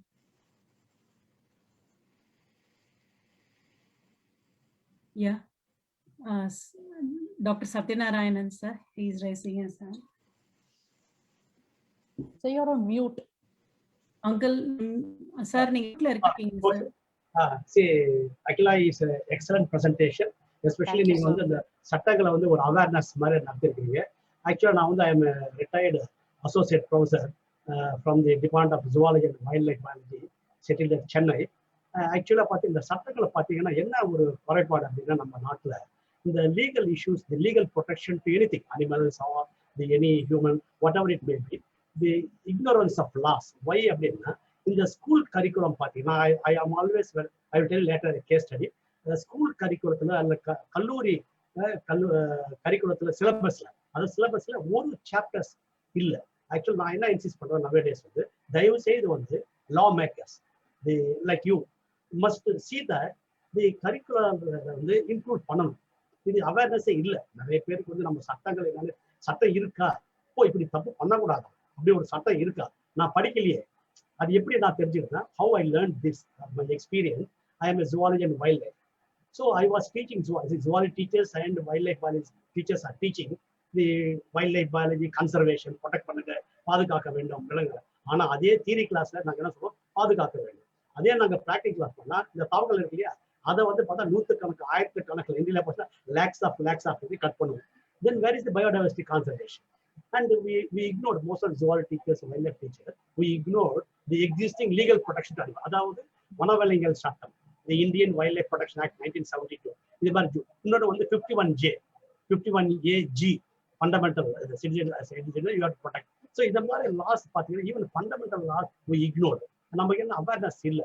அதை வந்து நான் வந்து எல்லா லாயர்ஸும் மேக் பண்ணுறது, தயவு செய்து வந்து நீங்க ஒரு at least some chapters, basic things should be exposed to the children. That is what we are like. That is why I don't know what's your You're absolutely right, sir. You're absolutely right. நம்ம வந்து சட்டங்கள் பத்தி ஒரு I think the most ignored subject in school is civics. And அதுலயும் there would be constitution over chapter, over paragraph வச்சுட்டு இவ்வளவுதான் முடிஞ்சு போச்சு சட்டம்னு சொல்றோம்.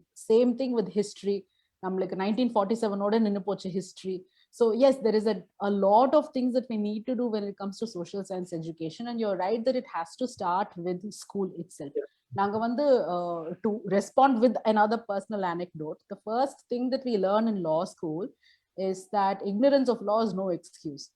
இங்க யாருமே இப்ப யாராவது வந்து நம்ம ஒரு ஒஃபென்ஸ்ல சார்ஜ் பண்ணிட்டு நம்ம டிஃபெண்ட் பண்ணணும் அப்படின்னு சொன்னா, you can't go to somebody and say I did not know that this was wrong, which always struck me as, you know, this is the biggest legal fiction in the universe. How do I know that there was a law? How do I know that this was wrong? Yeah, so you're absolutely right. Namma vandu we need to start with this kind of advocacy. I know that there are a lot of efforts also to change this curriculum itself too, because adu vandu nama curriculum level la maathano. There are some schools who are doing this. In fact, even since all of us were law students, we always sort of used to go to schools and do, you know, skits molama ella legal awareness, important subjects, at least basic subjects which concerns you know, especially young girls and young boys பண்ணிட்டு இருந்திருக்கோம். But இதை வந்து systematize பண்ணணும். It can't be an individual effort இல்லையா? சரி, இந்த school is near this college, இந்த பசங்க have one club and they do this, அந்த மாதிரி தான், அந்த level of response தான் இப்ப இருக்கே தவிர this is a part of curriculum வந்து கண்டிப்பா நம்ம மாத்தணும் when it comes to general awareness. And yeah, you're absolutely right. I have no opposition to that. Another observation is that we used to collect the aquatic frogs, and we used to dissect in the colleges and schools. And you know that for information, it has been included, the legal protection is given in the Indian Wildlife Protection Act 1972, Schedule 4. அப்படி நான் வந்து என்ன பண்ணேன்னா, யாருக்கு தெரியாது, even zoology teachers, they don't not aware of this legal protection to animals. It's a very pity. And when we have started a mission to protect all these animals throughout India, I went and figured 50 workshops. There I came, nobody knows about it. Then I used your laws as a weapon, like AK-47. I threatened all my colleagues, all teachers, this is law existing. Tomorrow, if you are possessing one frog, you will be prosecuted. This is the head of the institution will be prosecuted. If it's only Marathi, now banned. You know, throughout India, the college curriculum, right, dissecting the frog and other animals. See, that's why laws are very, very important. I feel Absolutely. very, very, very bad about that. அது வந்து என்ன நம்ம சிஸ்டத்துல it is wrong. Education policy, education கரிக்குலத்துல it's வந்து at least it's based like woman. How many girls will know about things very very important in life. So அந்த மாதிரி ஒரு எக்ஸ்போஸ் பண்ணி அட்லீஸ்ட் சாப்டர்ஸ் ஸ்லோவா பண்ணணும். நீங்க சொன்ன மாதிரி இந்த லாஸ் வந்து ட்ரைஸ் ஆகும். சரி, நான் வைல்ட் லைஃப் ஸ்டடியில் டீச் பண்ணியிருந்தேன். ஐ என்ஜாய்ட் பிகாஸ் செக்ஷன்ஸ் எல்லாம் நம்ம ரிமெம்பர் பண்ணி according to 51J, 51, say all like you, I have to remember, otherwise very difficult. But என்னுடைய observation, நிறைய teachers, they feel that it's a dry subject. You know, the last, ஏன்னா அந்த EP கம்முன்னு தம்பி எல்லாம் நம்ம போட அதெல்லாம் வேணாம். So these are the things I observed during my career.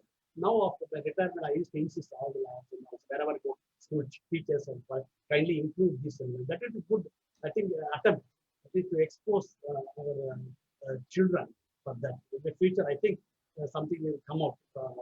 Excellent. Kandipa sir, kandipa. Very clear, and all the girls should know about this awareness on this. Thank you sir. Also men, because இது தப்பு அப்படின்னு அவங்களுக்கு தெரிஞ்சாதான் நம்ம அதை prevent பண்ணணும். You're absolutely right, and thank you so much for the intervention. நீங்க சொன்னது was very apt for this subject also. நீங்க கரெக்டா எக்ஸ்பிளைன் பண்ண மாதிரி இது வந்து ஒரு deterrence effect. நம்ம that's the reason why you have criminal laws, that this would be an ammunition, some kind of deterrence effect. But at the same time, what is very important is empowering through all these other. Adnala in the madri or session is also important. Even if you know it reaches 1 or 2 people who did not know about this, that I think makes a very serious impact, because knowledge ko a trickle down effect irukku illaya. ஒருத்தருக்கு தெரிஞ்சதுன்னா அதை பத்தி அவங்க மத்தவங்களோட அதை discuss பண்ண முடியும், and we can sort of take it forward. Very much. Thank you. Thank you, sir. Satyanarayana sir, thank you. அடுத்து லக்ஷ்மி கோபிநாதன் ஹேண்ட் ரைஸ் பண்ணிருக்காங்க. Please go ahead. I'm an advocate practicing at Madurai. ரொம்ப நல்ல session, ரொம்ப நல்லா பண்ணீங்க. Thank you ma'am, and nice to meet your acquaintance. Nice meeting you. நான் பர்சனலா 2 விஷயங்களை பத்தி நீங்க இன்னும் சொல்லணும்னு ஆசைப்படுறேன். அதுக்காக மட்டும் நான் வந்து இன்டர்வென்ட் பண்ணேன். ஒன்னு வந்து இந்த காம்பன்சேஷன், இந்த ஆக்ட் ப்ரொவைட் பண்ற அந்த காம்பன்சேஷன் ரிலீஃப் இருக்கு இல்லையா, அது வந்து மேட்ரிமோனியல் இதுல வேற எதுலயும் இல்லைங்கிற ஒரு ஆஸ்பெக்டும் அதை பத்தியும், அப்புறம் ஹஸ்பண்ட் வீட்டிலேயே ஒய்ஃபை இருக்க வச்சு அவங்களுக்கு வந்து ப்ரொடெக்ஷனும் மெயின்டெனன்ஸும் கொடுக்கறதுக்கு இந்த ஆக்ட் வந்து ஹெல்ப் பண்ணுது இல்லையா. ஒருவேளை பேரண்ட்ஸ் சப்போர்ட் பண்ண முடியலன்னா அதை பத்தி கொஞ்சம் எக்ஸ்பிளைன் பண்ணீங்கன்னா. கண்டிப்பா கண்டிப்பா. So இது because we are, I didn't want to go a lot into specifics, but you've raised a very, very important point, and these are some salient features of the act. Now, முதல்லயே சொல்லும்போது, okay, so I'll speak about the residence order first. நான் முன்னாடியே சொன்னேன், இந்த domestic violence act வந்ததோட ஒரு பெரிய காரணம் பேசிக் உதவிகள் பெண்களுக்கு கிடைக்கல. அவங்களுக்கு வந்து தங்கறதுக்கு வீடு கூட கிடைக்காமல் இருந்தது. அதனால ரெசிடென்ஸ் ஆர்டர் அப்படின்னு ஒரு ஆப்ஷன் இருக்கு. அதுல வந்து women can ask for separate residence. எனக்கு தனியா தங்குறதுக்கு வீடு வாங்கி வீடு அரேஞ்ச் பண்ண சொல்லலாம், இல்ல அதுக்கான ரெண்ட் தேவை அப்படின்னு கேட்கலாம். இல்லைன்னா நான் இருக்கிற ஷேர்ட் ஹவுஸ் ஹோல்ட்லயே எனக்கு தங்குறதுக்கு உரிமை வேணும். ஏன்னா இன்னொரு டைப் ஆஃப் நம்ம வந்து ஒரு டைப் ஆஃப் வயலன்ஸோட response is I want to leave this place, but another response will be I want to stay in this place. and வந்து வெளியேத்த பாக்குறாங்க அப்படின்ற ஒரு பட்சத்துல இங்க எனக்கு இருக்கிறதுக்கான ஒரு உரிமை கொடுக்கணும். to say okay, I want to live with my husband, or to say வேற யாரும் என்ன சொல்றது அபியூசர்ஸ் வெளியேத்தி நான் அங்க இருக்கிறதுக்கு, இந்த பெண் அங்க உள்ள இருக்கிறதுக்கான உரிமையும் இந்த ரெசிடென்ஸ் ஆர்டர் மூலமா வாங்கலாம். So a residence order is a very versatile kind of order. It can be தனியான ஒரு அகாமடேஷன், இல்ல இருக்கிற இடத்துலயே தங்குறதுக்கான உரிமை, அபியூசர்ஸ வெளியேத்திட்டு பெண் இங்க உள்ள இருக்கிறதுக்கான உரிமை. ஸோ எதுவா வேணாலும் கேட்க முடியும். That's a very very important sort of remedy. Compensation நான் முன்னாடியே I think I spoke about it. Monetary order அப்படின்னா நம்ம எந்த மாதிரியான என்ன சொல்லு பொருளாதார உதவி நம்ம கேட்கலாம், மானிட்டரி ஆர்டர் கேட்கலாம் அப்படின்னா ஜீவனாம்சமா கேட்கலாம். மெயின்டெனன்ஸ், which is basically எனக்கு வாழறதுக்கு இவ்வளவு தேவைகள் இருக்கு, இந்த மாதிரியான பணம் தேவை அப்படின்னு கேட்கறது. இல்ல காம்பன்சேஷன், நஷ்ட ஈடு, எனக்கு இந்த அளவு நஷ்டம் ஏற்பட்டுச்சு அண்ட் அப்படின்னு சொல்லிட்டு. ஸோ இந்த நஷ்டம் வந்து it's not just for say டவுரியா நான் 20 லட்சம் ரூபாய் கொடுத்திருந்தேன், என்னோட சம்பளத்துல இருந்து 10 லட்சம் ரூபாய் அங்க போயிடுச்சு, என்னோட ஜுவல்லரி அங்க இருக்கு, இது எல்லாமும் நஷ்டம் தான். அது மட்டும் இல்லாமல் ஒருத்தர் அனுபவிச்சிருக்கிற கஷ்டம். ஸோ 5 வருஷமா இந்த அபியூசிவ் சினாரியோல இப்படியெல்லாம் அவதிப்பட்டதுக்கான ஒரு நஷ்ட ஈடும் வந்து கேட்க முடியும். That's the monetary order, and that compensation was something that was not available earlier. Alimony நம்ம முன்னாடி கேட்டிருக்க முடிஞ்சது as a part of family law, as a part of divorce settlement, etc. Again, to me the Domestic Violence Act is very important because இதுக்கு முன்னாடி வேற ஏதாவது civil remedy வேணும்னா நீங்க விவாகரத்து கேட்கணும், இல்லைன்னா சம் கைண்ட் ஆஃப் செப்பரேஷன் கேட்கணும், ஏதாவது இதுவா இருக்கணும், இல்லைன்னா வெறும் மெயின்டெனன்ஸ் தான் வாங்க முடியும். அண்ட் அதுலயும் நிறைய லிமிடேஷன் இருக்கு. நான் முன்னாடி சொன்ன மாதிரி நம்மளோட மெயின்டெனன்ஸ் லா ஃப்ரேம் ஒர்க்கே comes from a position of charity, does not come from a position of right. அதுலனால தான் இந்த domestic violence act has been very important because you can get substantial amounts to to live further. Thank you, Lakshmi ma'am, for that important intervention. Yeah, welcome. Just இது முக்கியமா அவங்க தெரிஞ்சுக்கணும் அப்படின்னு நினைச்சேன். அதனாலதான் கண்டிப்பா வித்வுட் கோர்ட் ஃபீ, மீன் சிவில்ல கேட்டா கூட கோர்ட் ஃபீ கட்டணும் நம்ம, without payment of much court fee. And அம்மா அப்பா சப்போர்ட் இல்லாதவங்களும் ஹஸ்பண்ட் வீட்லயே இருந்து அந்த பெனிஃபிட்ஸ் வாங்கிக்க முடியும் அப்படிங்கிறது. And the session is very nice. I really enjoyed it. All the best. Thank you ma'am. Okay. Ma'am, அடுத்தது நிஷா அசோக் குமார் அப்படின்னு she has put a question. Do these cases filed under DVA have a limitation period அப்படின்னு கேட்டிருக்காங்க. No. Domestic violence there is no limitation period. எப்ப வேணா இது நீங்க போகலாம். So again this will depend on the facts and circumstances. So for example நீங்க வந்து protection கேக்குறீங்கன்னா protection ஆர்டரா கேட்கும். நான் வந்து I think I spoke about protection order earlier. Even இந்த மாதிரி ஒரு continuous abuse நடந்துட்டு இருக்கு. In the protection order you can ask anything from the abuser should not contact me, இவங்க வந்து should not reach basically come within 100 meters of where I am, இல்ல நான் தங்குற இடத்துக்கு வரக்கூடாது, இல்ல இந்த ஸ்கூல் பக்கத்துல வரக்கூடாது, இந்த மாதிரி எல்லாமே ஆர்டர் வாங்க முடியும். So something like protection order you may have to show that there is an immediate threat. இந்த மாதிரி அவங்க இன்னும் இந்த பாதிப்பு இருக்கு, ஒரு வன்முறைக்கான சான்ஸ் இருக்கு அப்படின்னு சொல்லிட்டு. பட் மற்றபடி there is no limitation generally speaking, but you need to show some amount of domestic violence. So இந்த மாதிரி ஒரு some prima facie evidence, otherwise there is no limitation here.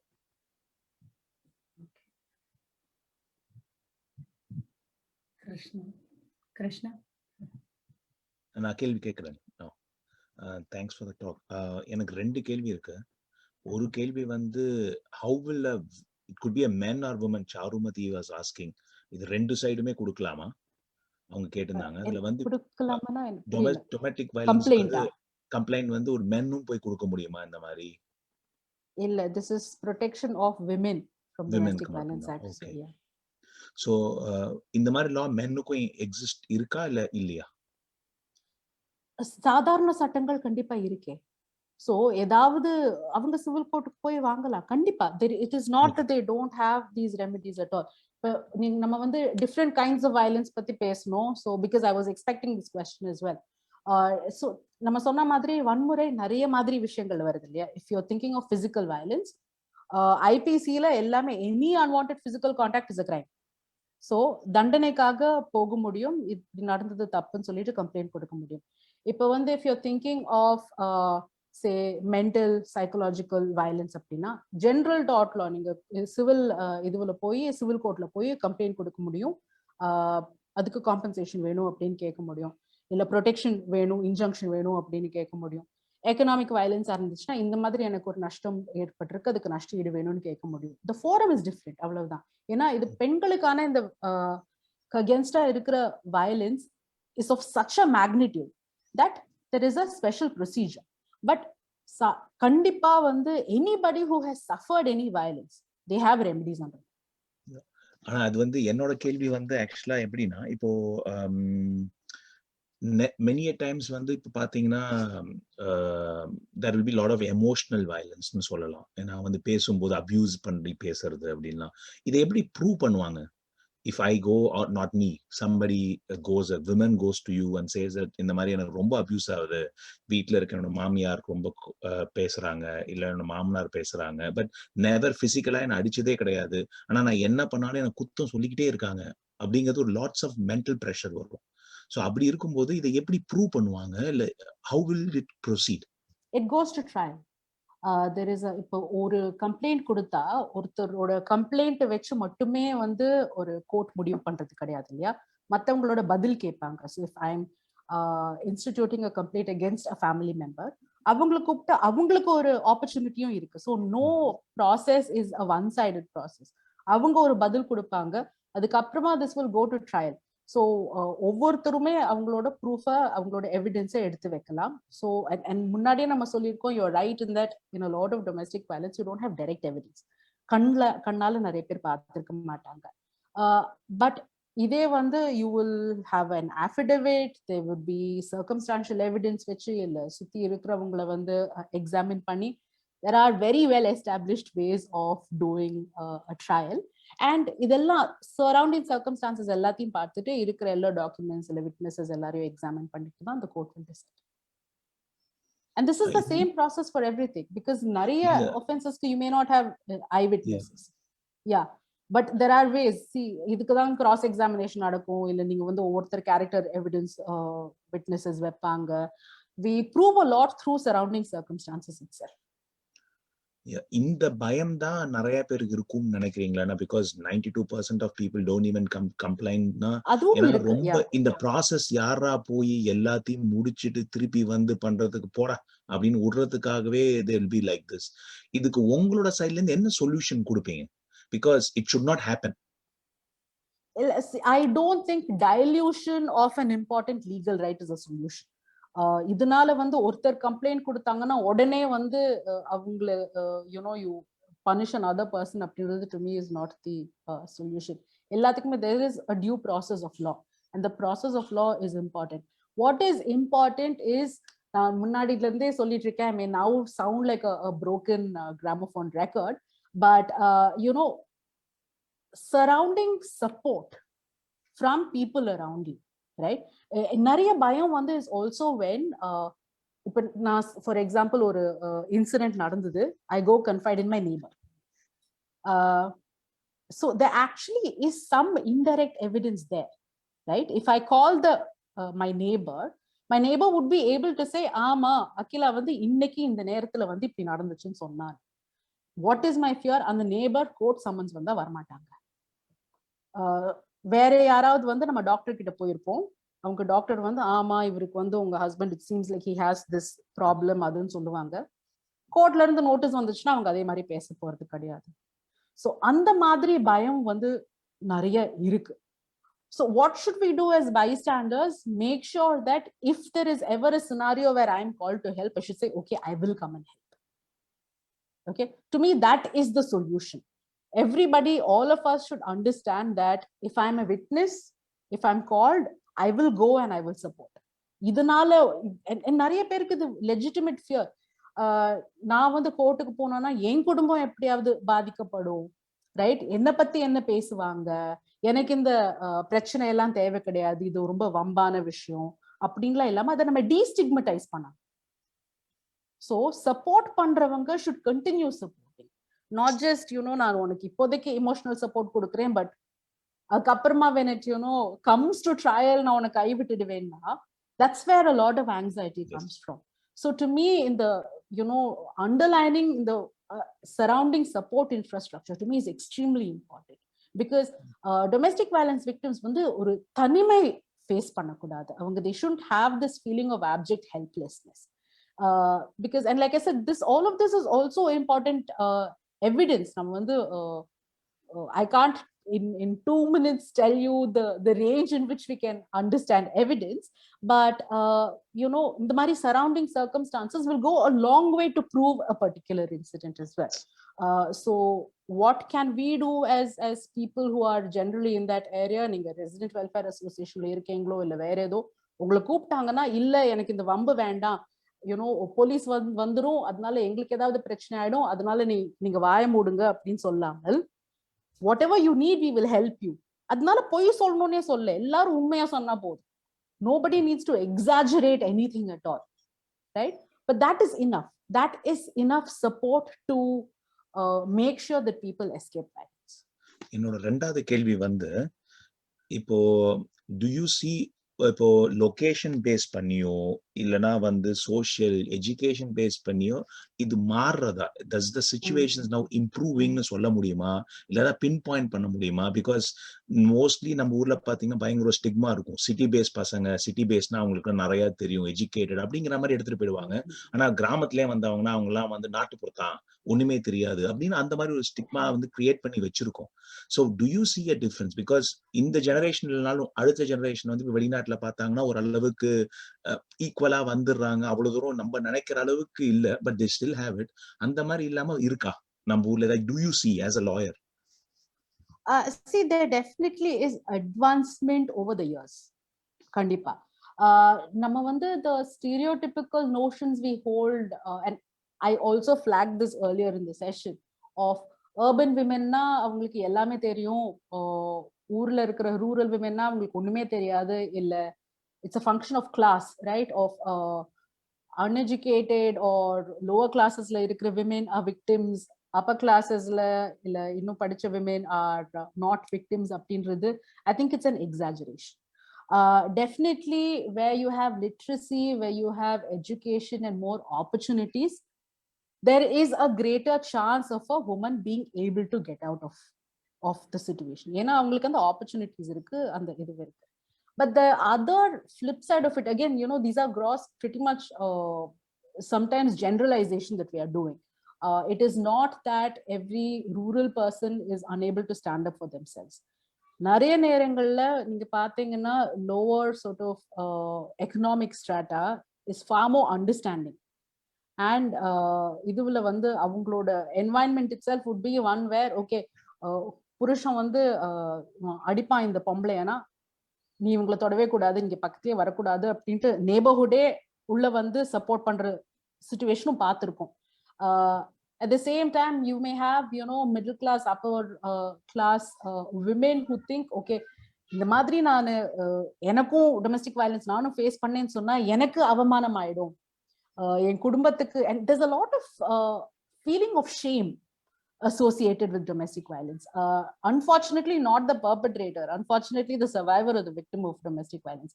நான் இவ்வளவு படிச்சும் நான் இதை சஃபர் பண்றேன்னா என்ன பத்தி மத்தவங்க என்ன பேசுவாங்களோ, இல்ல you know my career will be defined by this incident, என்னோட ரெப்யூட்டேஷன் என்ன ஆகும், இல்ல என்னோட குடும்பத்தோட ரெப்யூட்டேஷன் என்ன ஆகும் அப்படின்ட்டு நிறைய ஒரு middle class upper middle class ஃபியரும் பார்க்கிறோம். But definitely some amount of economic emancipation and educational emancipation is the solution. It has, all of this together has made the situation better. But idu vandu I had shared a statistic with Vidya earlier. The National Family Health Survey oda idu pathina statistic pathina, I'm sure it can be shared later on. There is a difference between rural and urban in that urban women are reporting slightly lesser violence than rural women, but it is not to the extent that you would think. So domestic violence, unfortunately, is such an inherent part of our social fabric that it is, you know, not just there with, you know, people whom we think as less empowered, but it's a very common patriarchal fallout. என்னோட last final question இது மட்டும் கேட்றேன், ரொம்ப short, நீங்க ஒரே சின்ன ஆன்சரா கொடுத்தா கூட எனக்கு போதும். இப்ப சத்திக்கு lot of women are also working. அவங்க வந்து கல்யாணம் ஆனாலும் அவங்க வந்து நீங்க கேட்கும் போதே நீ போய் ஐடி சாஃப்ட்வேர்ல நிறைய பேர்லாம் வேலை பண்ணிட்டு இருக்காங்க. அவங்க வேலை பண்றதுக்கு முன்னாடி மார்னிங் எழுந்து எல்லா சமையல் சாப்பாடெல்லாம் அவங்க வீட்டுக்கு பண்ணிட்டு அவங்களும் கையில எடுத்துட்டு போயிட்டு திருப்பி அந்த மொத்த ப்ராசஸையும் முடிச்சுட்டு திருப்பி வர்றாங்க. இதை ஒரு வயலன்ஸா நம்ம சொல்ல முடியுமா, இல்லைன்னா இது இஸ் லைக் அக்செப்டடா போயிடுமா? As per it law. is unfortunately accepted. It is accepted. So socially, of course, it's accepted. நம்ம யாராவது இதை வந்து வயலன்ஸா பாக்குறோமா? But you know, in addition to this, if this impacts a woman in disproportionate ways, yes, it can be domestic violence. Okay. But you know, will society understand this as domestic violence? I don't think in the recent future. But again there was the Malayalam film Ilya, the Great Indian Family, Great Indian Indian Kitchen. Great Indian Okay, Kitchen. yeah. And the madri, I think a lot of attention has come over the past few years, which I see as a very good improvement. And again, there is definitely a generational change, where, you know, நம்ம நிறைய பேர் வந்து we did not see our older male ancestors ever entering the kitchen or doing any household chores. இப்போ அது கொஞ்சம் குறையிறது. But we don't see that as, and it necessarily need not be violence if it is consensual, if there is both sides are agreeing to that compact. But it is definitely a one-sided compact is what I would say, because there are so many factors that go into a woman thinking this is fine.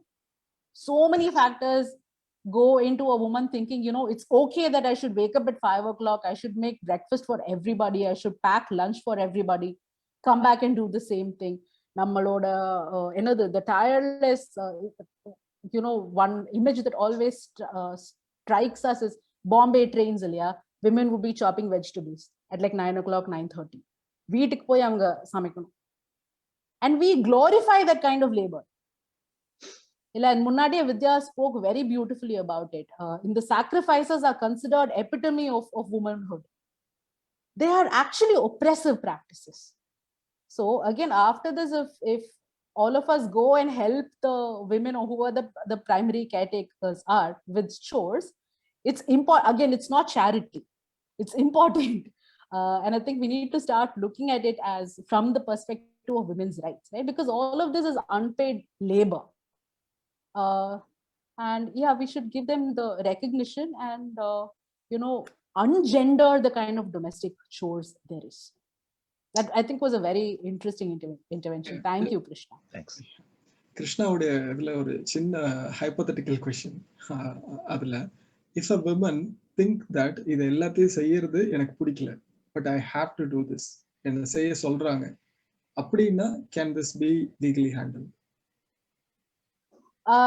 If you think this is being forced upon you, well, the question is, what is the implication of you disobeying? And angada nariya nama violence paakrom when you get out of this accepted role, right? Nama sadharanama complain pandrathu oru paakam. If the woman stops getting up at 5 o'clock and doing this, what is the repercussion that she faces? Unfortunately, those repercussions tend to be severe. And then, of course, you have legal remedies. But if you don't like this, you always have an option of saying no, which itself a lot of women don't know. Because again, that's our social conditioning. I cannot refuse. அப்படின்ற நிலைமையில தான் நம்ம நிறைய பேர் இருக்காங்க. Because this is what a woman should do. எங்க அம்மா இப்படிதான் பண்ணிட்டு இருந்தாங்க, எங்க பாட்டி இப்படிதான் பண்ணிட்டு இருந்தாங்க. I have to do the same thing. We should empower women to say, illa, you know, there are multiple people in a family, everybody with responsibilities towards the household. And when you have a peaceful family is where it's equally shared by everybody. Again, see, I'm not the one who's going to say a woman who's in the kitchen is definitely a victim. If you are doing that because you like that, fantastic. Right? That's a different so yeah, and to me, this is the biggest thing, Ilya. நீங்க kitchen இது hospitality இண்டஸ்ட்ரியில பாத்தீங்கன்னா most are men. So they can cook outside and you can make that a career. But வீட்டுக்கு வந்து அவங்களே வந்து சமைக்க மாட்டாங்க, வீட்டு வேலை பண்ண மாட்டாங்க. But hospitality industryல most people are men. So this is the kind of ungendering of work that we need to start thinking about. And this will take a long time and a lot of conversations, I think. But I think we are seeing some difference, definitely.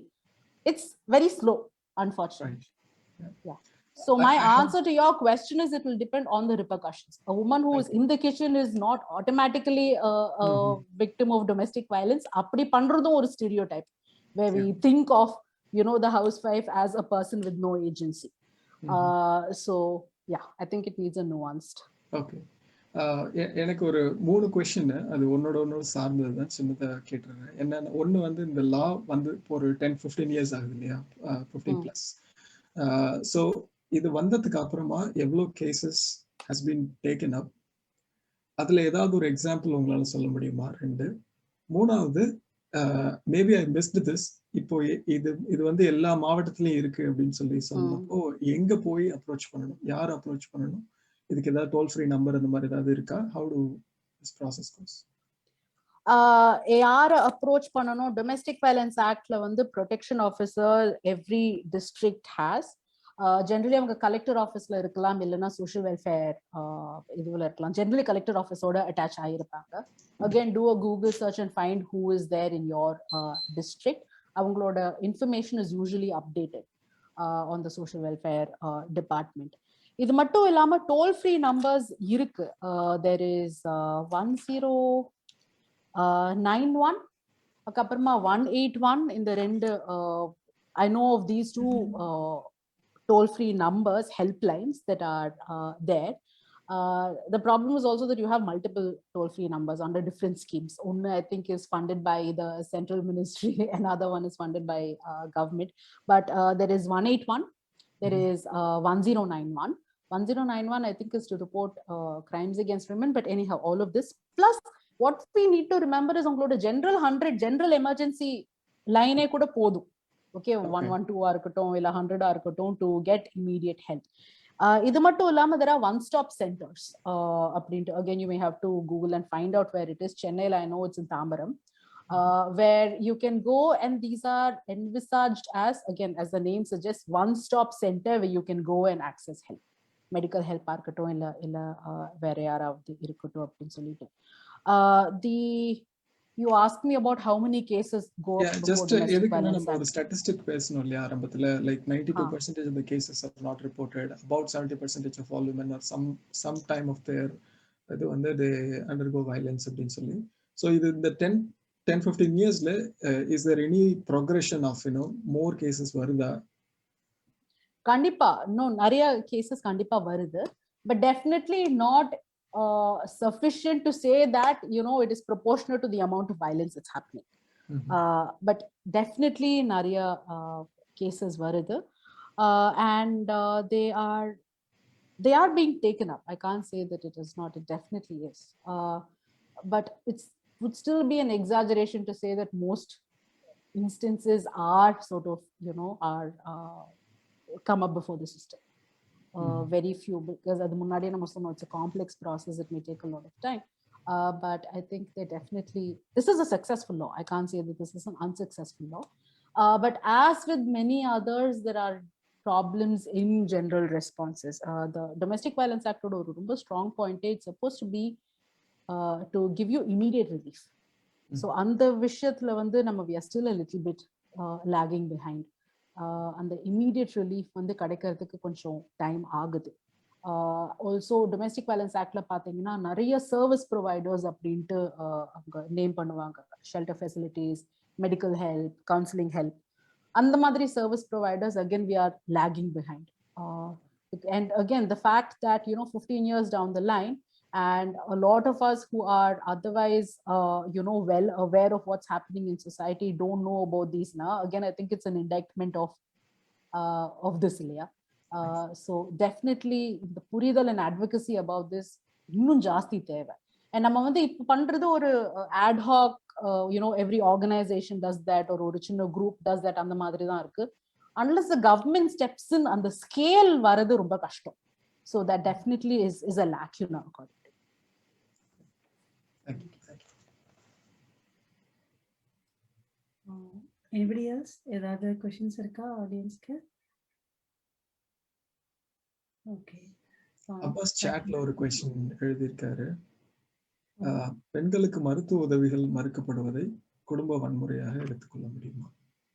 கண்டிப்பா கண்டிப்பா.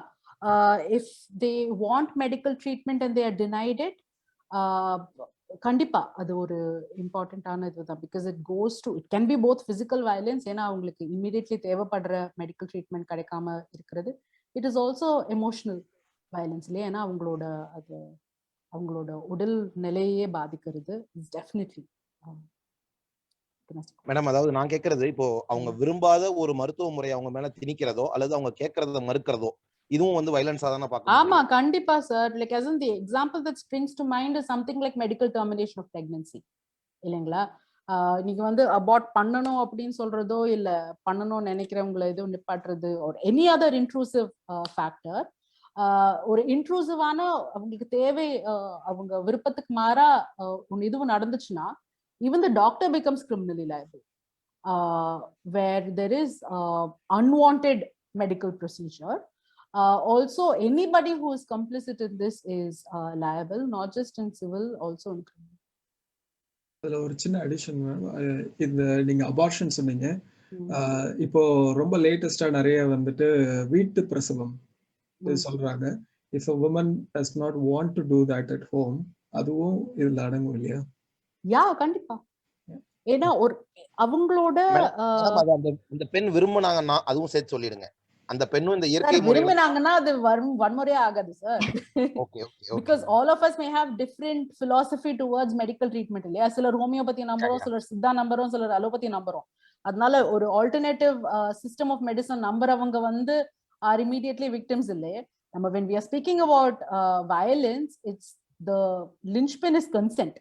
So ஒருத்தர் வந்து ஒரு medical treatment வேணும் அப்படின்னு நினைக்கிறாங்க, அவங்களுக்கு அது கிடைக்கல, அவங்கள ஃபோர்ஸ் பண்ணி அவங்க அந்த ட்ரீட்மெண்ட் ஆக்சஸ் பண்ண முடியாம நிப்பாட்டுறாங்கன்னு சொன்னா that is definitely violence. The reason I wanted to bring this point is இந்த வீட்டு பிரசவம் பார்க்கணும் அப்படின்னு பேசுற நிறைய பேர் ஆண்களா இருக்காங்க. அது ஒண்ணு. அதுக்கப்புறமா நிறைய வந்து வீட்டு பிரசவம் மட்டும் கிடையாது, நேச்சுரல் டெலிவரியா இருக்கணும், சிசேரியன் ஆகக்கூடாது அப்படின்ட்டு இருக்கிறதும் this actually is very difficult. ஏன்னா அப்புறமா வந்து you can take pain relief during delivery அப்படின்னு சொல்றதும் பிகாஸ் ஆஃப் அது சில மூட நம்பிக்கையாக இருக்கலாம், இல்லைன்னா இப்படி இருந்தாதான் குழந்தை வந்து இன்னும் ஹெல்தியா பிறக்கும் அப்படின்ற ஒரு இதுவாக இருக்கலாம். இது எல்லாமே மெட்டர்னல் ஹெல்த்தை எஃபெக்ட் பண்ணக்கூடிய விஷயம். So wherever your health, your well-being is affected, because pain suffer பண்றது அந்த பொம்பளை தான், பக்கத்துல இருக்கிறவங்க கிடையாது. ஸோ இது எல்லாமே வயலன்ஸா தான் நம்ம பார்க்கணும்.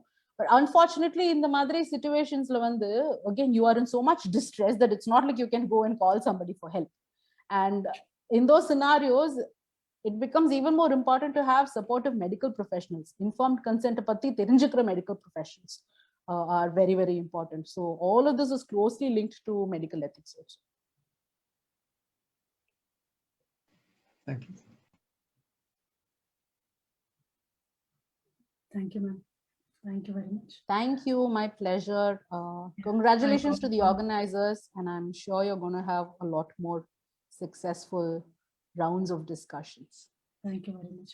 And I call upon Charumati Pushparaj to just give a vote of thanks. Thank you, Vidyaka. Hello, ma'am. Hello again. So இன்னைக்கு குடும்ப வன்முறை அப்படிங்கிற ஒரு வார்த்தை வந்து அந்த காலத்துல பொறுத்த வரைக்கும் ஓகே அடிச்சா என்ன, குழந்தைங்களை பாத்துக்கிறாங்க, என்ன நல்லா பாத்துக்கிறாங்க, ஒரு நேரம் அடிச்சா என்ன அப்படிங்கிறத தாண்டி இப்ப வந்து இதுக்கான ஒரு சட்டம் இருக்கு அப்படிங்கிற அளவுக்கு வந்திருக்கும். இது கூடிய சீக்கிரம் வந்து இந்த சட்டத்தை பத்தின புரிதல்கள் வந்து இன்னும் நிறைய பேரை ரீச் பண்ணணும் அப்படிங்கிறது தான். ஏன்னா நான் ஒரு காலேஜ்ல ப்ரொஃபஸரா இருக்கேன். அந்த college especially it's for women. So நாங்கள் ஒரு ஆன் அண்ட் ஆவரேஜா ஒரு 8000 பெண் குழந்தைங்களை வந்து ஒவ்வொரு வருஷமும் நாங்கள் பார்த்துட்டு இருக்கோம். ஸோ நாங்கள் காமனாக பார்க்குற விஷயங்கள் என்னன்னா ஒரு கிளாஸ்க்கு ஒரு ஆவரேஜா ஒரு 2 பேர் அட்லீஸ்ட் வந்து ஒரு 20 வயசுக்கு முன்னாடியே வந்து கல்யாணம் பண்ணி கொடுத்துருவாங்க. 18-20 வயசுக்கு முன்னாடி செகண்ட் இயர் வரும்போது கல்யாணம் பண்ணி கொடுத்து தேர்ட் இயர்ல வந்து வயிற்ற தள்ளிட்டு அந்த பொண்ணு உட்காந்துருக்கும். அப்போ தேர்ட் இயர்ல வந்து அந்த பொண்ணு டிஸ்கண்டினியூ பண்ணிட்டு மறுபடியும் ஒரு வருஷம் கழிச்சு வந்து ஜாயின் பண்ணுவா. இல்ல அந்த பொண்ணுக்கு வந்து இப்போ எனக்கு தெரிஞ்ச ஒரு பொண்ணுக்கு எப்படின்னா கல்யாணம் பண்ணி கொடுத்தாங்க. அந்த அப்பா அம்மா படிச்சவங்க, ஒரு கவர்மெண்ட் சர்வெண்டா இருக்காரு. அவங்க கல்யாணம் பண்ணி கொடுத்தது வந்து மாப்பிள்ள வந்து கவர்மெண்ட் சர்வெண்ட் அப்படிங்கிறதுக்காக அந்த பொண்ணை கல்யாணம் பண்ணி கொடுத்துருக்காங்க. அந்த பையனோட அண்ணா வைஃப் வந்து she is working in Dubai, leaving her kids at home, and this girl has been married to him like just அந்த குழந்தைகளை பாத்துக்கிறதுக்காக அவளோட என்டையர் ஒரு 1 year of ஸ்டடீஸ் வந்து இதுலயே போயிடுச்சு. அந்த குழந்தைங்களை பாத்துக்கிறதே அவளோட. ஆனா அந்த பொண்ணுக்கு வந்து இது என்ன தப்பு இருக்கு, இதுல அவ என்ன அண்டர்கோ பண்ணிட்டு இருக்கா அப்படிங்கறத வந்து அவளால புரிஞ்சுக்க கூட முடியல. அவளோட பேரண்ட்ஸ் கிட்ட ஓப்பனா பேச முடியல. எங்கனாலையும் ஒரு சர்டன் லிமிட்டுக்கு மேல அவகிட்டயோ அவளோட பேரண்ட்ஸ் கிட்டயோ எங்கனாலையும் அதை அப்ரோச் பண்ணி அந்த விஷயங்களை வந்து எடுத்து சொல்ல முடியல. Because we also have our limitations. And ஒரு கட்டத்துக்கு மேல இது எங்களோட குடும்ப விஷயம் அப்படின்னு வந்து ஒரு இது சென்சிட்டிவான விஷயம். இது இன்னொன்னு என்னன்னா நிறைய பேரண்ட்ஸை பொறுத்த வரைக்கும் குடும்பம் தான் பாதுகாப்பான அமைப்பு ஒரு பொண்ணுக்கு அப்படிங்கிற ஒரு ஒரு பாயிண்ட் ஆஃப் வியூவை முன் வச்சு அதை சீக்கிரம் அந்த பொண்ணுங்களை கல்யாணம் பண்ணி கொடுத்துறாங்க. பட் அந்த குடும்பமே வந்து அந்த பொண்ணுக்கு பிரச்சனையா இருக்கலாம். அப்படி ஒரு பிரச்சனையா இருந்தா அதுக்கு வந்து நம்ம பெத்தவங்க வந்து எந்த அளவுக்கு அதுக்கு முன்னாடி நின்று அவளுக்கு சப்போர்ட் பண்ணணும். ஏன்னா நிறைய பேரண்ட்ஸ் வந்து இன்னைக்கு வரைக்குமே வந்துட்டு நீ போயிட்டு இந்த வீட்டுக்கு திருப்பி வரணும்னா உன் ஹஸ்பண்டோட தான் வரணும் அப்படிங்கிற ஸ்டேட்மெண்ட்டை வந்து ஒரு ஸ்டாண்டர்டா வச்சுக்கிற பேரண்ட்ஸும் இருக்காங்க. ஸோ இந்த மாதிரி சூழ்நிலையில இப்படிப்பட்ட ஒரு அமர்வு வந்து இங்க இருந்தது. சில அட்லீஸ்ட் ஒரு கொஞ்சம் நிறைய என்ன சொல்றது, இப்போ கலந்துக்கிட்டவங்களுக்கு இதை பார்க்க போறவங்களுக்கு, பார்த்துட்டு இருக்கவங்களுக்கு ஒரு ஒரு குறிப்பிட்ட அளவுக்காவது ஒரு அவேர்னஸை கொடுத்துருக்கோம் அப்படிங்கறத நான் வந்து நம்புறேன். அண்ட் ஆல்சோ நானும் ஆஸ் அ ப்ரொஃபஸர் நான் வந்து எந்த அளவுக்கு இதை பத்தின பேச முடியும் அப்படிங்கிற ஒரு ஒரு ஒரு சின்ன ஒரு ஐடியாவும் எனக்கு இருக்கு. So it was a wonderful session ma'am. எங்களுக்கு இந்த உணர்வு பூர்வமான ஒரு அபியூஸ் இல்லை like emotional abuse, economic abuse, இது எல்லாமே வந்து it all comes under domestic violence act அப்படிங்கிறது வந்து it was a wonderful thing to know.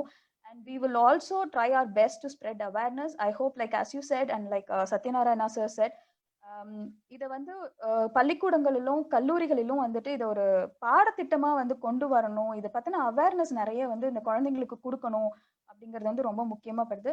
கலந்துகிட்ட எல்லா பார்வையாளர்களுக்கும் எங்களுடைய மனம் கனிந்த நன்றிகள். அண்ட் வழக்கறிஞர் RS அகிலா அவர்களுக்கு மனமார்ந்த நன்றிகள். And we hope to keep in touch with you and for our future endeavors, ma'am. Thank you very much. Definitely. Thank you so much.